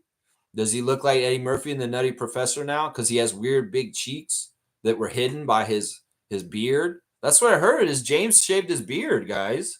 That's what I'm hearing is that the beard is gone from James Harden. That's weird, man. It's really weird. James is saying Kuminga, Giddey, Quentin Grimes, still free agents. The Giddey one is the one surprising me. Seriously. Because that guy has a lot of value somewhere in this league right now. That's the one that's surprising me. Kuminga is playing some games with Western Conference teams, and specifically the Warriors. The Warriors were trying to do this, but he's saying he wants to go to the Kings. The Suns are involved with Kuminga also. There's a little bit of a bidding war on Kuminga, and he's kind of making a thing around him. I don't know about Quentin Grimes. He is not him. In some ways, he could be easily on his way out of the league because he's such a borderline player already. James is saying Boucher could always go to EuroLeague if he doesn't get signed. Yeah, I mean, that may be something he might have to do. We'll have to see what happens. Who knows? Maybe he's going to play for the Montreal Alliance. That would be pretty cool if he just decided he was going to play for them, although their season's almost over. There's a lot of different things could happen. I want him to get an NBA team, but man, it's really weird how things are going this free agency period. Yeah, it's like DZ saying, I'm not blaming JYD for Victor at all. Don't get me wrong. It was just revisiting history because AI comments about JYD are interesting. Oh, yeah, that touched off your thoughts on that because AI's saying that JYD saved him. And why couldn't he have saved Victor also? I get why you're saying it, Slug DZ. Yeah, I'm just trying to think of that period of time. You got to understand, Jerome was a little fish going into a big pond, as he described. And Georgetown was such a big, overwhelming experience because of the presence of John Thompson and just the iconicness of Georgetown that he really didn't have any power around there at all in some ways. He was very much a student and just kind of there to absorb and learn and get character from Coach Thompson. And him being a team leader, maybe for energy and enthusiasm and positivity, but I don't know necessarily if he's able to help guys with their personal lives to an extent. I think that may be the difference there. Mo's here. Good to see Superfan Mo. Good morning, Raptor Free Crew. Love every part of the JYD book. Yes, Mo. Mo got this book on her birthday. So I bought one for her and for me that day, and I gave it to her for her birthday. And I'm glad you read it. This is absolutely a book right up Monique's alley. And in some ways, there's so much inspiration. There's so much wisdom in this book that I'm sure Mo's reading it and she's like, yeah, this is awesome stuff. This is the kind of stuff that helps me in my life drive through the things that I come across and the defense that comes up against me. And I keep going through because there's inspiration in this book for people like Mo to keep on keeping on what she does as a Raptors super fan and the things that she cares about and what she does with information and just being an amazing Raptors personality around the Raptors world. So it's like there's a lot to be gleaned from here. In fact, when I was reading this, at times I would think about you, Mo. I was like, wow, Mo's probably really going to like this section of the role player book. I want y'all to go get this book. Seriously, let's support Jerome and buy this book.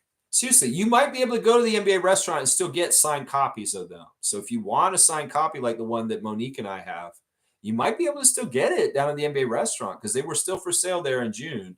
I don't know if they're still for sale there in August, though.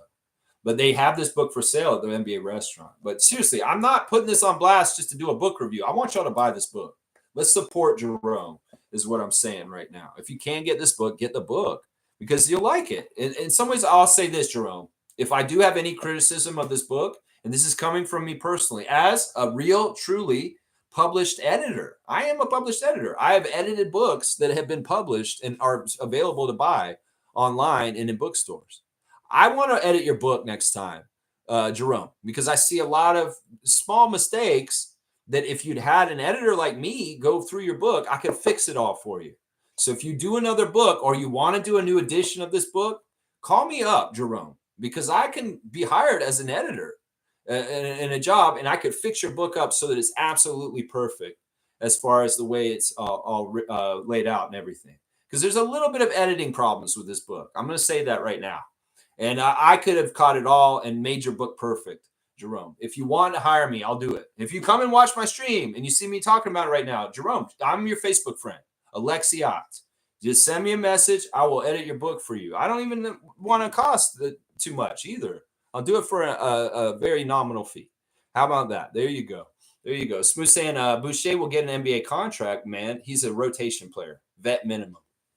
Yeah, I'm hoping for that. It's getting a little worrisome the more time it goes. We found out yesterday some of the games for the opening night of the NBA season. This is usually the first sign that we're going to get the schedule soon.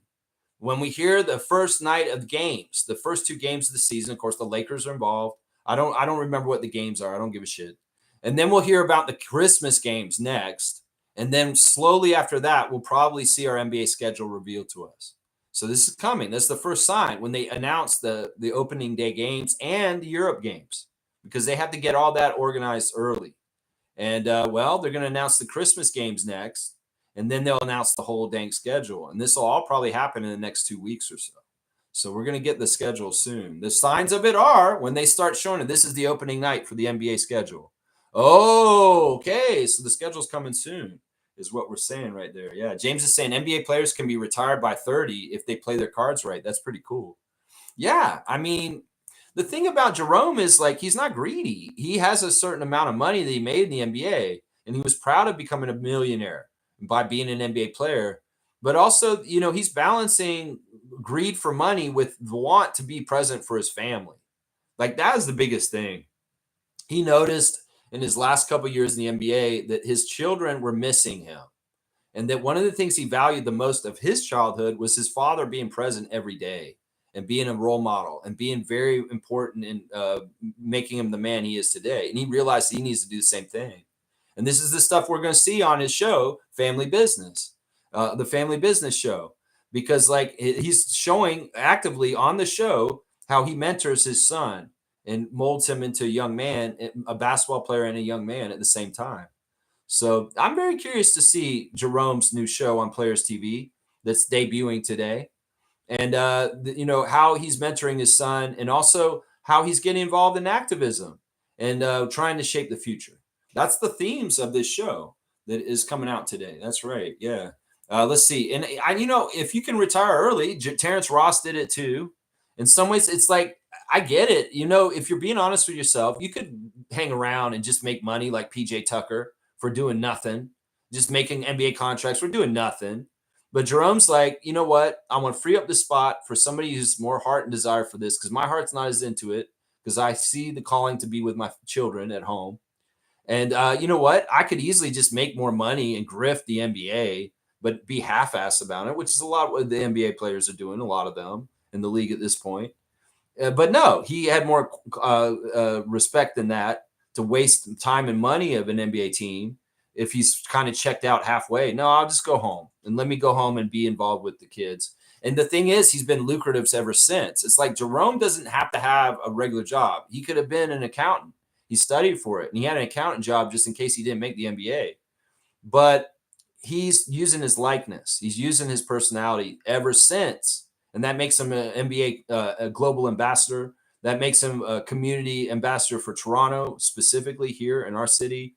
And these are the kind of jobs that he can do very fruitfully in execution to be helpful to the world in general and still also make some money himself. That's a win-win for everybody, right? I feel like Jerome just was really, really smart with making his life worthwhile, not just for him to be profited for himself, but also to make a difference in people's lives and to be attractive as a person. That's a big part of what he talks about in this book, is figuring out who you are uniquely and leveraging it to be the role that you're intended to be, so that you can, make yourself into somebody. And that's what he did. That's what he did right there. Yeah. Yeah. Let's see. Yeah. Most saying our regular season schedule will be out soon. Yeah. It'll be out. I can't wait for his show. Yeah. Trevor's saying, Lex, he is fat like the Naughty Professor. What, James Harden is fat like Eddie Murphy as the Nutty Professor? You keep saying the Naughty Professor. And I'm like, I know he means the Nutty Professor, but it's kind of funny that you're calling him the Naughty Professor for his proclivity for getting wings at strip clubs. I'm like, James Harden is the Naughty Professor. Yeah, he's at Atlanta. He's getting the wings. He broke COVID protocol. Good morning, Rapid Free Crew. It's Coach Coolcat. One of my favorites is in the world. One of my favorites in the world. Woof woof. That's right. He's just a good dude, man. And you know what? He really is very happy to be an icon in Canada. Like seriously, I'm telling you, his deepest bonds are with Toronto. Sure, in some ways he has a bond with New York too. Sure, he has a bond with his original team, Detroit. He has a bond with Chicago a little bit. That's probably the least of the bond he has, because he was barely there. and he really didn't get to set up many roots with the Bulls. No, Toronto was his spot. There's a part in here where he talks about when they came to him with the offer for getting his new contract with us, and he wasn't sure what they were going to give him, but he was astounded by what they gave him. Because the Raptors were really smart when they asked him to come back in free agency to Toronto. They presented him with a whole presentation, and they showed him like things like, we're going to get you your own shoe. We're going to get you Sprite commercials. We're going to position you as an advertising person across Canada nationwide. So your market's going to be the whole entire country. We're going to put you on TV and commercials for the Raptors all over the place. And Jerome was like, yes, yes, yes. It's like all dreams come true. And not only that, they gave him like a weird no trade clause thing where he gets a kicker if he gets traded, which he got. And then other stuff that they normally would give to a franchise player. And that they showed how much he was valuable to them, not just for basketball, but for all the everything he brought as far as the community stuff. And that, yeah, man, he's so glowing about the Raptors in the book about how they just wowed him in that presentation. He was like, yeah, I wanted to stay in Toronto already, but when they came to me with what they were offering me, it was like I was in a dream. That was one of the happiest periods of his life, being in Toronto, because he connected with us right away. He felt the love with us right away, and he just relished in the relationship between Raptors Nation and JYD. He relishes in it. The appreciation that Cool Cat has for him is so synonymous in Raptors Nation. He's very popular, and he relished that. And then you had the same time, he was playing on a team with Vince, Charles, and Antonio Davis, and he was getting the opportunity to kind of get some success. They were in the playoffs. You know, they did the stuff against Allen Iverson and the Sixers that year. And he was feeling that professional success on the court. He was feeling that connection with the fans and the love and the building of that relationship. And then also his brother was hitting it out of the park, Johnny, on the down low with the public school system in Toronto, and making huge, huge changes to help kids reading and learning in Toronto on the down low. The stuff that nobody ever heard about, because they made really big, huge differences. Johnny Williams got his own office with the Toronto Public School Board, and he was making a huge difference. So Jerome was getting success feelings from playing for the Raptors on the court with Vince, success from making such a huge bond with the fans, success at home with a happy wife and happy children and coming up, and then success with his brother and the philanthropy that him and his brother had organized and were building around there. He was hitting all cylinders of satisfaction for doing everything in his life at a high level and just really feeling like, wow, I'm making a difference. But you know, somebody like Jerome Williams, if he's seeing a kid get more into reading because of his influence, he's feeling how satisfactory that is. He is. Oh, yeah. He knew he was making a difference. And that's, can you have that much professional satisfaction? You're excelling on the court. Your brother and you are excelling in philanthropy. You have a great young family coming up with your beautiful wife. And the fans love you, and you are a huge, huge number one fan favorite, and you're getting all these endorsement deals and ability to be on media. It's the thing. This is why you have to say yes to opportunities, because Jerome never said no. He said yes every time they came to him and said, we need you to go down to this hardware store and just hang around with the fans and do, you know, in some ways he wasn't getting paid to do that. He was just doing it because he wanted to be in community outreach. And in some ways that all came back to him in the end with, I'm sure, some funds and economics, even though at times he was doing it out of the goodness of his heart. He wasn't going there and getting paid. He'd show up for community events and be out there in the public with the fans because he was doing it every chance he could get. And they knew every time they asked him, he'd say yes. And that paid off in the end. How many players get asked, will you go do this at a community event for the Raptors out here? And they said no. And how many of them didn't get the opportunities that Jerome is getting now because of that? So it's a testament to Jerome Williams saying yes to those kind of things has gotten him to where he is at this point, with a sustaining presence around the NBA that's highly respected and is still extremely effective at getting kids to learn how to read and all kinds of different big, huge causes he's still involved in to this day. So it's like he's still the same guy. He hadn't played in 20 years. He retired early. He's still the same guy. He has the same effect when they show him at the Raptors game on the sideline. The people go crazy. And they love him. That's right. Most saying, thoughts on your take on Kawhi's speech on the last day of Giants of Africa?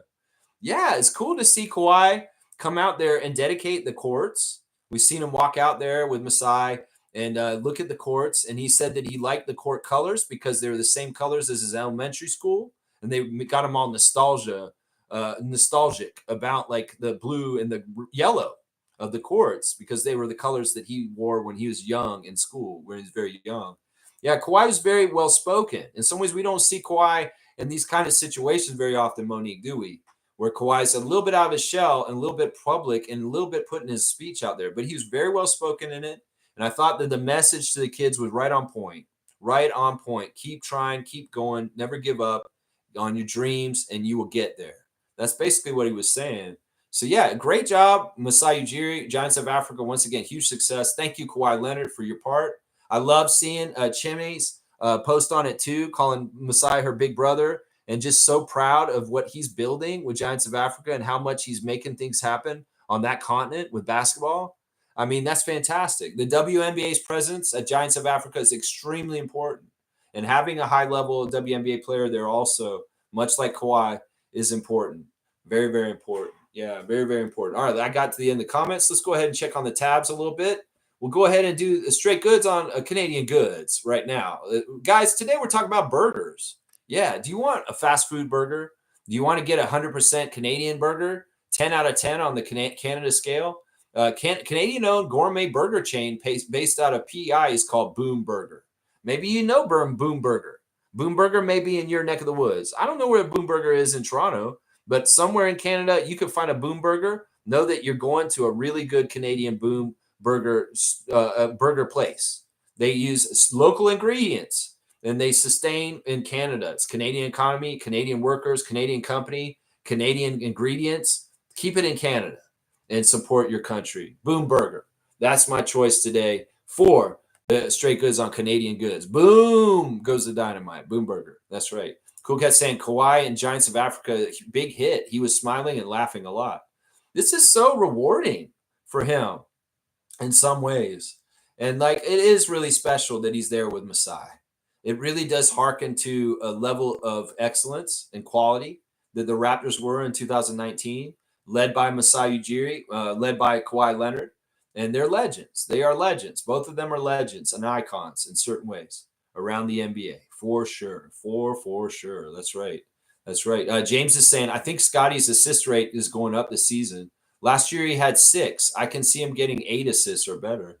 I think the jump to like 2 more assists is a little unrealistic, but I could see him doing exactly what you're saying, that he will average more assists, but it's more likely he'll be a half assist more or a full assist more.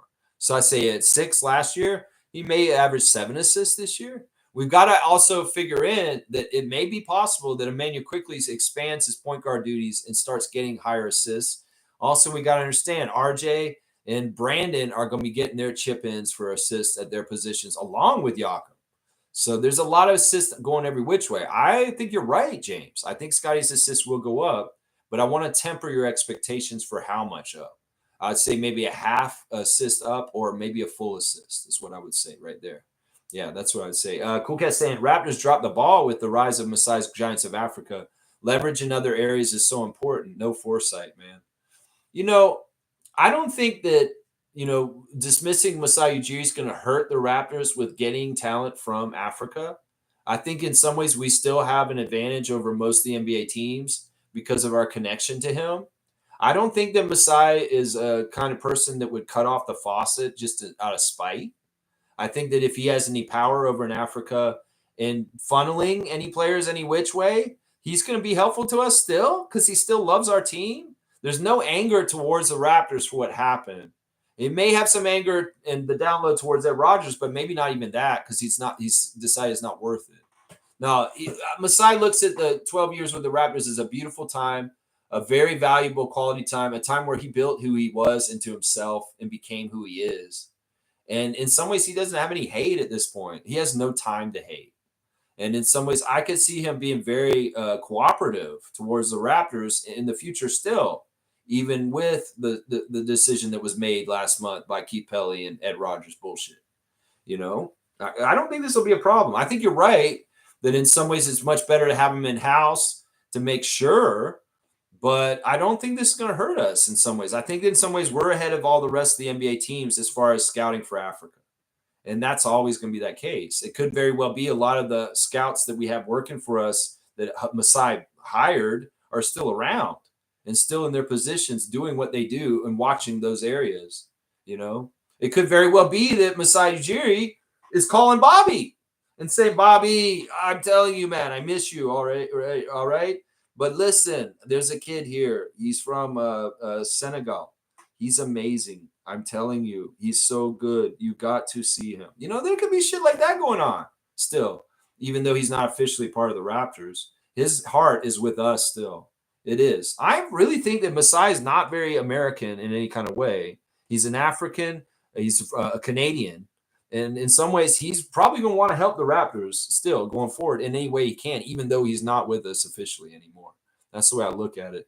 Most saying W Stream, W Vibes. Go Raptors for life. Keep at it always, Lex. Raptor Free Crew strong forever. Just helping Lex limit the comments.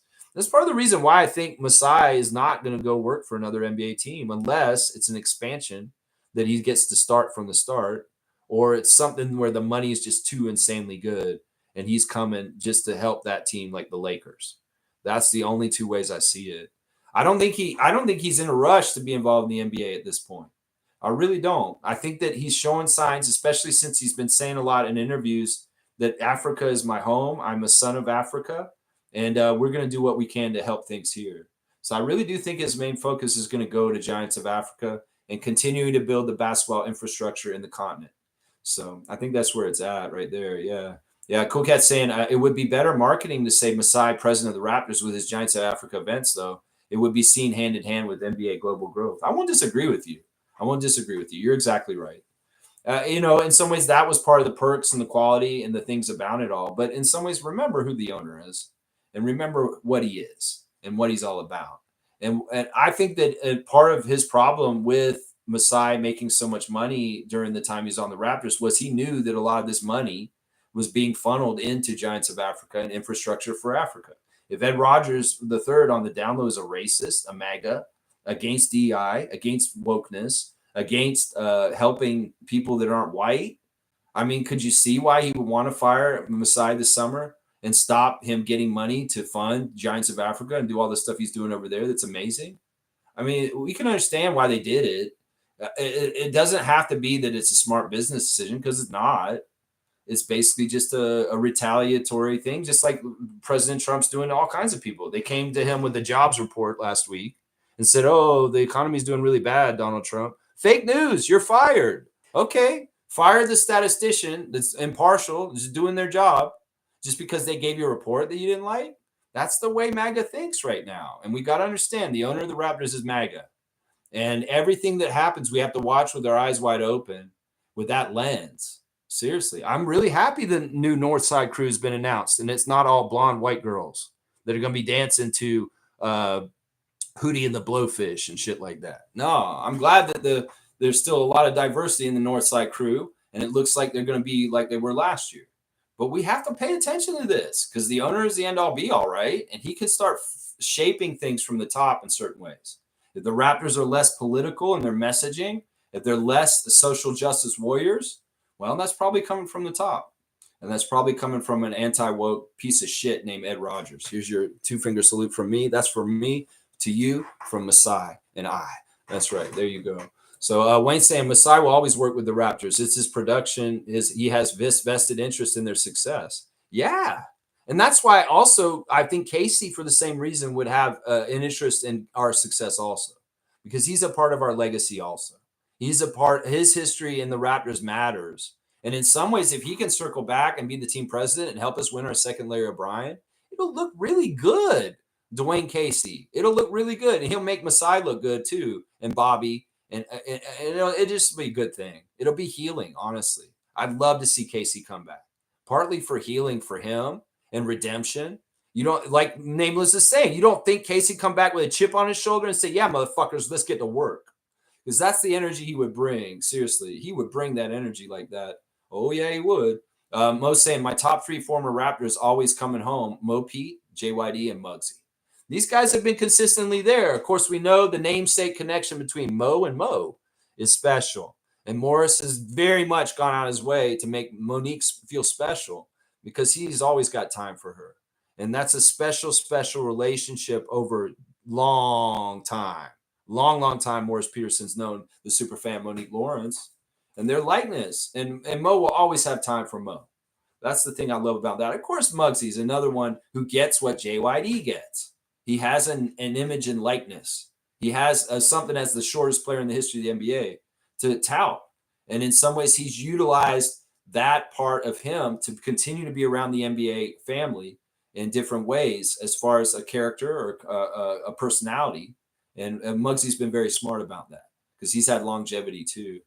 Cool Cat saying, no business foresight, same decision as WNBA. Exactly. Exactly.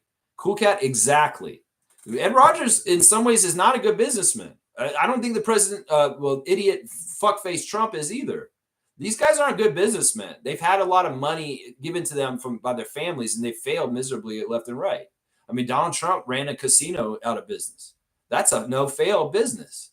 Ed Rogers, just because he's Ed Rogers III, doesn't mean he's a smart businessman. Just means daddy built an empire, and he gets to run it afterwards. Doesn't mean he knows what he's doing to be smart about it. Maybe he has advisors. He has people that give him good advice and try and do this and that. Maybe that's helped profit gouge the regular Rogers cable customers. He's figured out ways to make us have to pay more in different ways with phone plans and cable packages and all that kind of shit.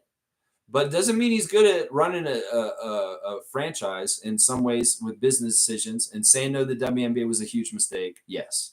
But in some ways, we should be grateful that he did. Because think about it, Cool Cat. Larry and Kilmer Group own the Tempo, and that's an alternative to Ed Rogers' Kingdom. If we really get pissed off at him and we need to boycott him, at least we'll still have Kilmer Group, Teresa Resch, Larry Tannenbaum, and the Toronto Tempo.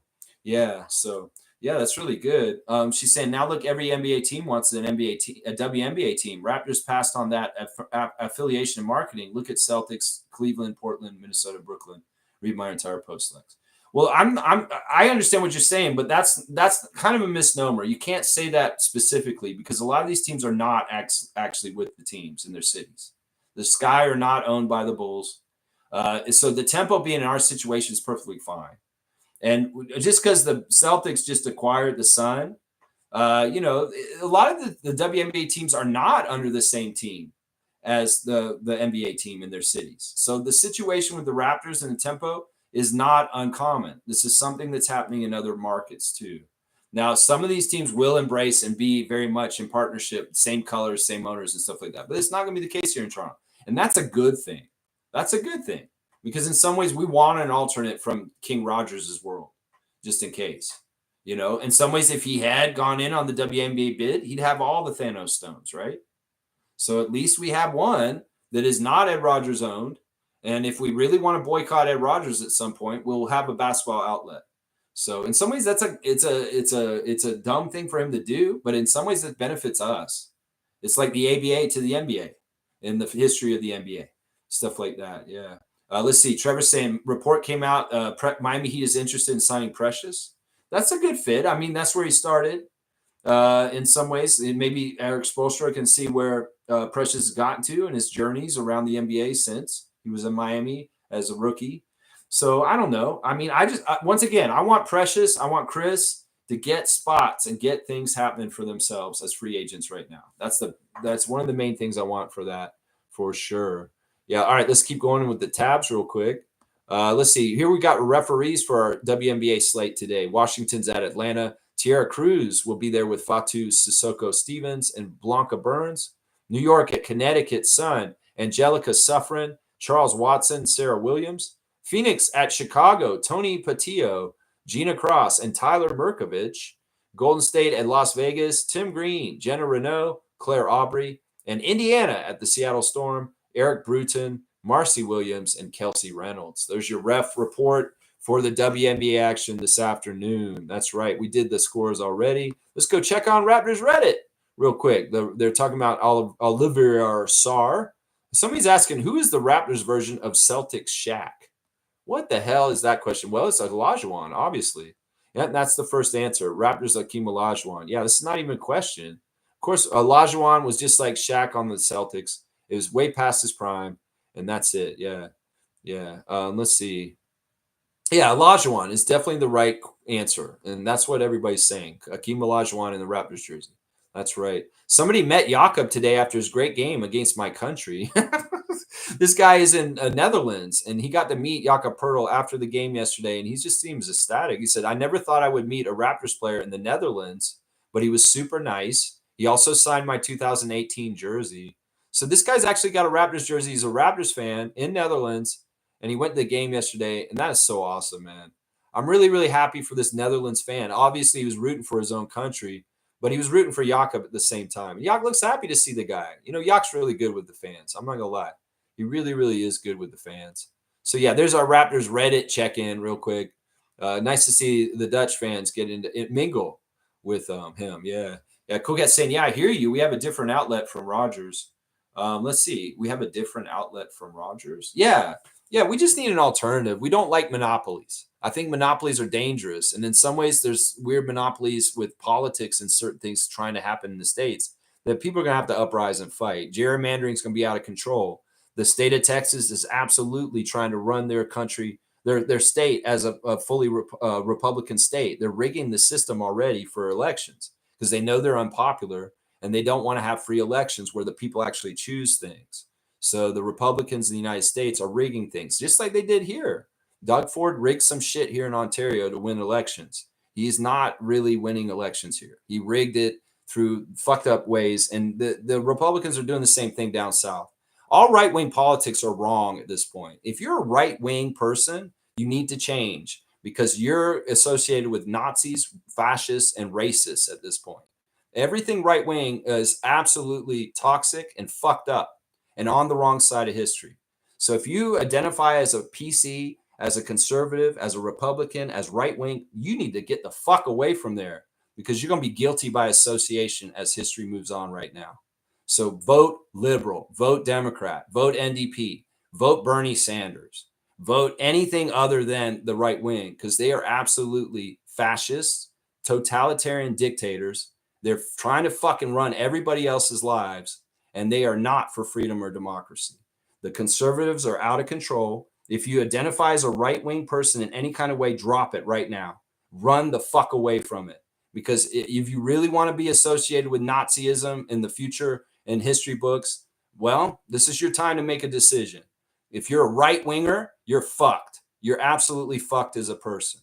Even if you're a nice person and you believe in old conservative values, you're fucked by guilty by association. So get the fuck away from it and vote blue, vote Democrat, vote for the side against them every single time. Seriously.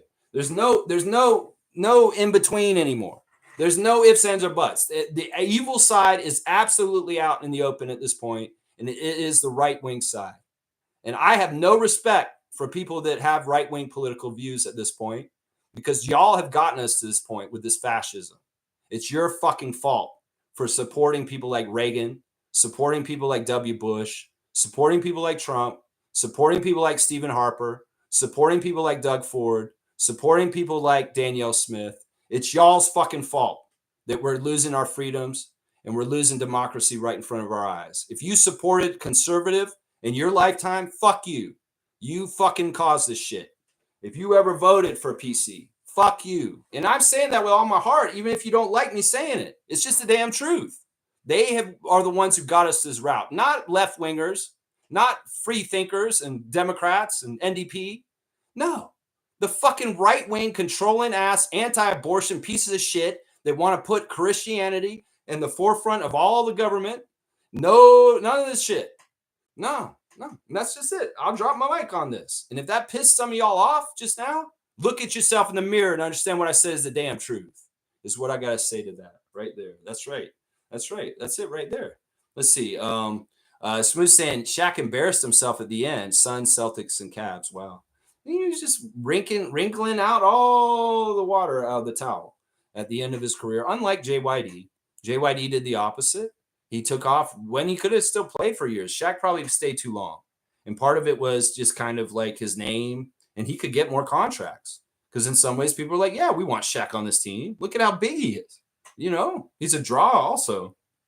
So Cool Cat saying, I have to mention tennis. Congrats to our 18-year-old Victoria Mboko. Started out 335, now ranked 54.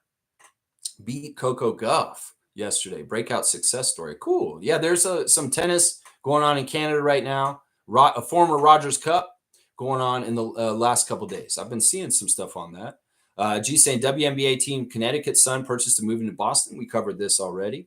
That makes sense. It's geographically the right place. Yeah. Wayne's saying, I'm a piece of shit. There's WNBA games on. That means there's basketball to watch. Well, tune in. I remember you saying Seattle is your favorite. We'll view and see if I like them.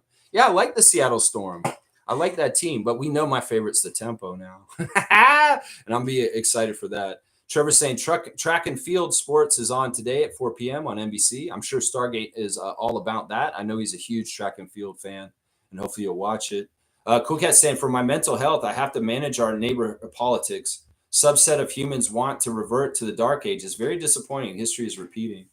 Well, you know what? I think that, and I really do believe this is true, that, the rise of people being more open-minded and being more diverse and all this has scared the hell out of the racists.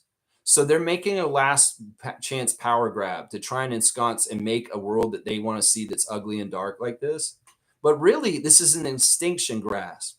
This is a grasp that they know that their time is up almost. The youth is coming and they don't have the same values. That's why indoctrinating incels and young men that are dissatisfied in their lives into conservative, toxic ass politics is their only way to get future. And that's all built through misery and sadness and hate.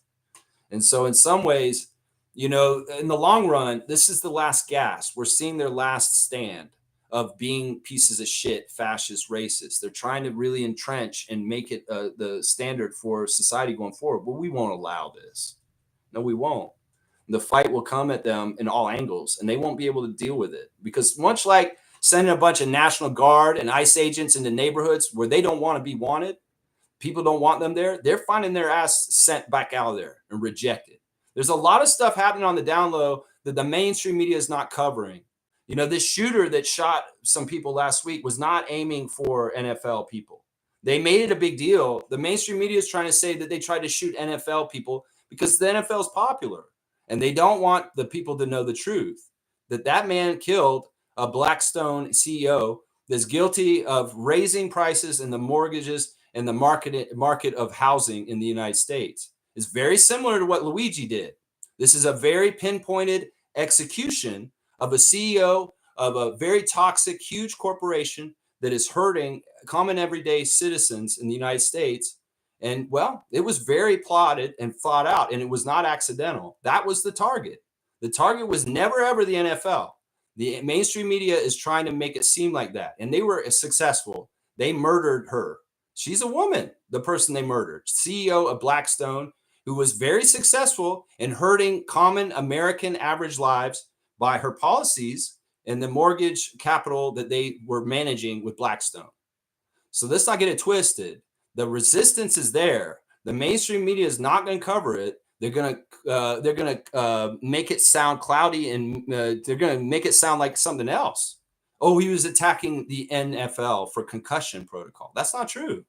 He hit his target, and his target was the CEO of Blackstone. And that's just the damn truth. And that's the thing. This kind of shit is going to happen more and more. There's a movement on the down low of people that are doing this shit and figuring this shit out, and they're calculating, and they're going to go get them. And they should be worried. The people that have profited and enriched themselves off the misery of the common man in markets like healthcare and housing, they'll get their day. And don't let the mainstream media lie to you and tell you that shooter was targeting the NFL. That's not true. He hit his target. She's dead. And that's just the damn truth of it right there. That's the absolute truth of this story. The mainstream media is going to tell you that, oh, they were targeting the NFL because they know the NFL is popular, and they'll turn the people against that shooter. If they tell them the truth and what that guy did is what like Luigi did, he'll have a lot of heroes. So the mainstream media has a lot of reasons to lie about it and turn people against that whole situation. So yeah, it's crazy. It's crazy right now. Cool Cat saying so many sports to watch today. Tennis, WNBA, track and field. Going to be a lovely day. Yeah, there you go. There's a good distraction. They want you to be distracted to a degree. But hey, I'm keeping score still. And if you guys want to hear the truth, I can tell you some of the truth, just like what I just told y'all about what happened last week with that shooting. Yeah, Wayne's saying, okay, Cool Cat, we'll find them, especially track and field. There you go. Cool Cat saying, I don't listen to U.S. mainstream media anymore over 2 years now. I listen to individual journalists and independent organizations on YouTube, Substack, and website. Yeah, it's like me. And someone says, look, I have no reason to lie to you guys. The only reason why I want to say what I say is because I want to make sure that people understand what is really happening. And they're not going to tell you the whole truth, and they're not want us to know the whole truth. And that is the truth about what happened last week with that shooting. That is the truth right there. All right. On that note, we got about 10 minutes to go. Let's go ahead and do the classic card, and we'll start wrapping up for the day. Let me see. Let me get a good classic card today. Yeah, we'll do this one. This one's good. All right, this will be fun. Let's see who can get the classic card today. Full name answer, please. No half-assing. I think you can see who that is. That's kind of easy. We'll see if you guys can figure it out. Full name answer. It's a classic skybox from 1990. So who is that player? It's kind of off-center. It's kind of interesting with the colors and the swirl on there, and it looks like a trailblazer trying to guard him. But who is that player right there? Full name answer, please. If you're having too much trouble, I'll go ahead and flip the other side and show you the other picture, because it's actually an easier picture on the other side. But this should be able to be gotten.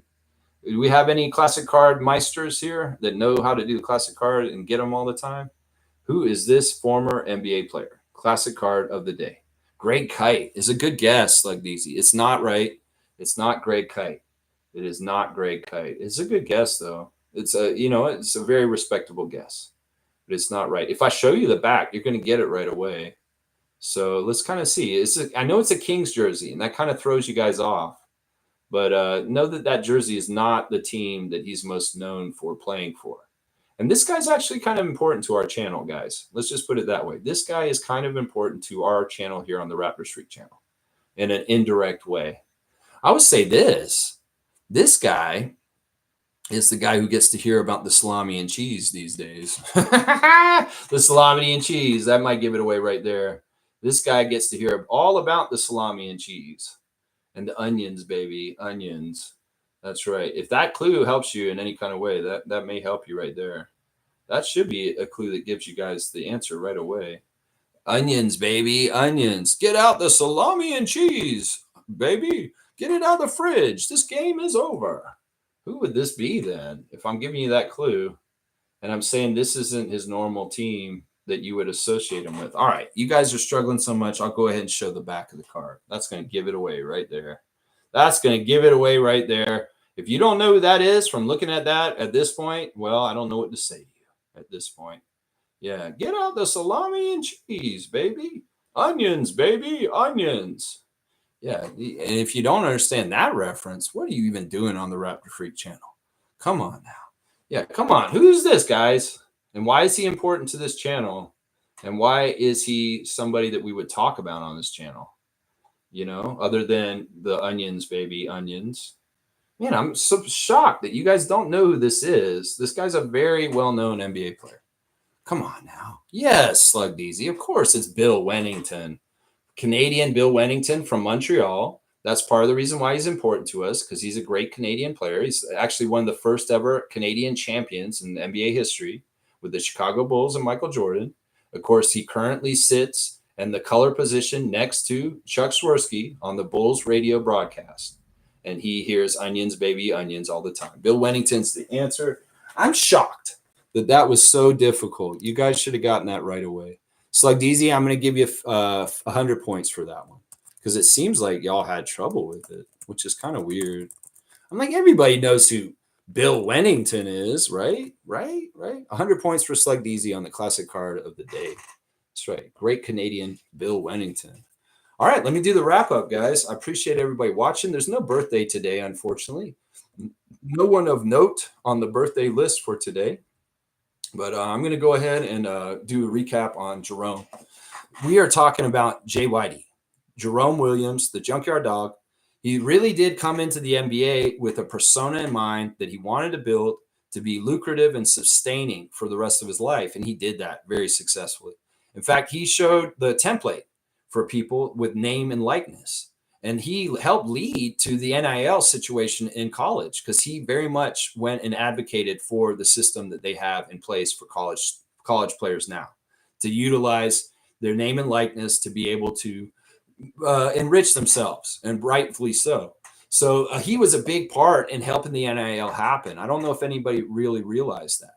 So Jerome is a fantastic guy. Of course, we know how much he's loved by our Raptors nation, and that he's just a real one. And this book is fantastic. It's got a lot of different, really interesting moments in it that tell you about his life. And he kind of has different parts in the end of each chapter where he kind of goes over his mission and his methods and his measurables, where you can kind of take stock of the lessons, and he can help you live your life more successfully, and getting looking in your life for opportunities as they arise and leveraging them in your position as a role player to get something more in your life and better. And the great thing about Jerome is that there's a synergy about his energy that benefits everyone. He's doing things that help the community with the youth, with his reading programs and his different outreach and community stuff. He's also building bonds and culture with fans by being such a passionate player, and that fans get more into the team. That's part of what his value was that other teams wanted, was they saw the dedication that he had to outreach with the community, and just how special the bonds he was forming. He was helping the Raptors culture singularly as an individual to build at the time where there wasn't a whole lot of respect for the Raptors all the time. And Jerome had the utmost respect for the Raptors. Driving straight here from Detroit, it's just awesome. So once again, I say you guys go get this book, Role Player. You'll support Jerome, and also you'll get good information that's very good and proprietary to help you with possible things in your life. Also, tonight, his TV show is going to be premiering on Players TV.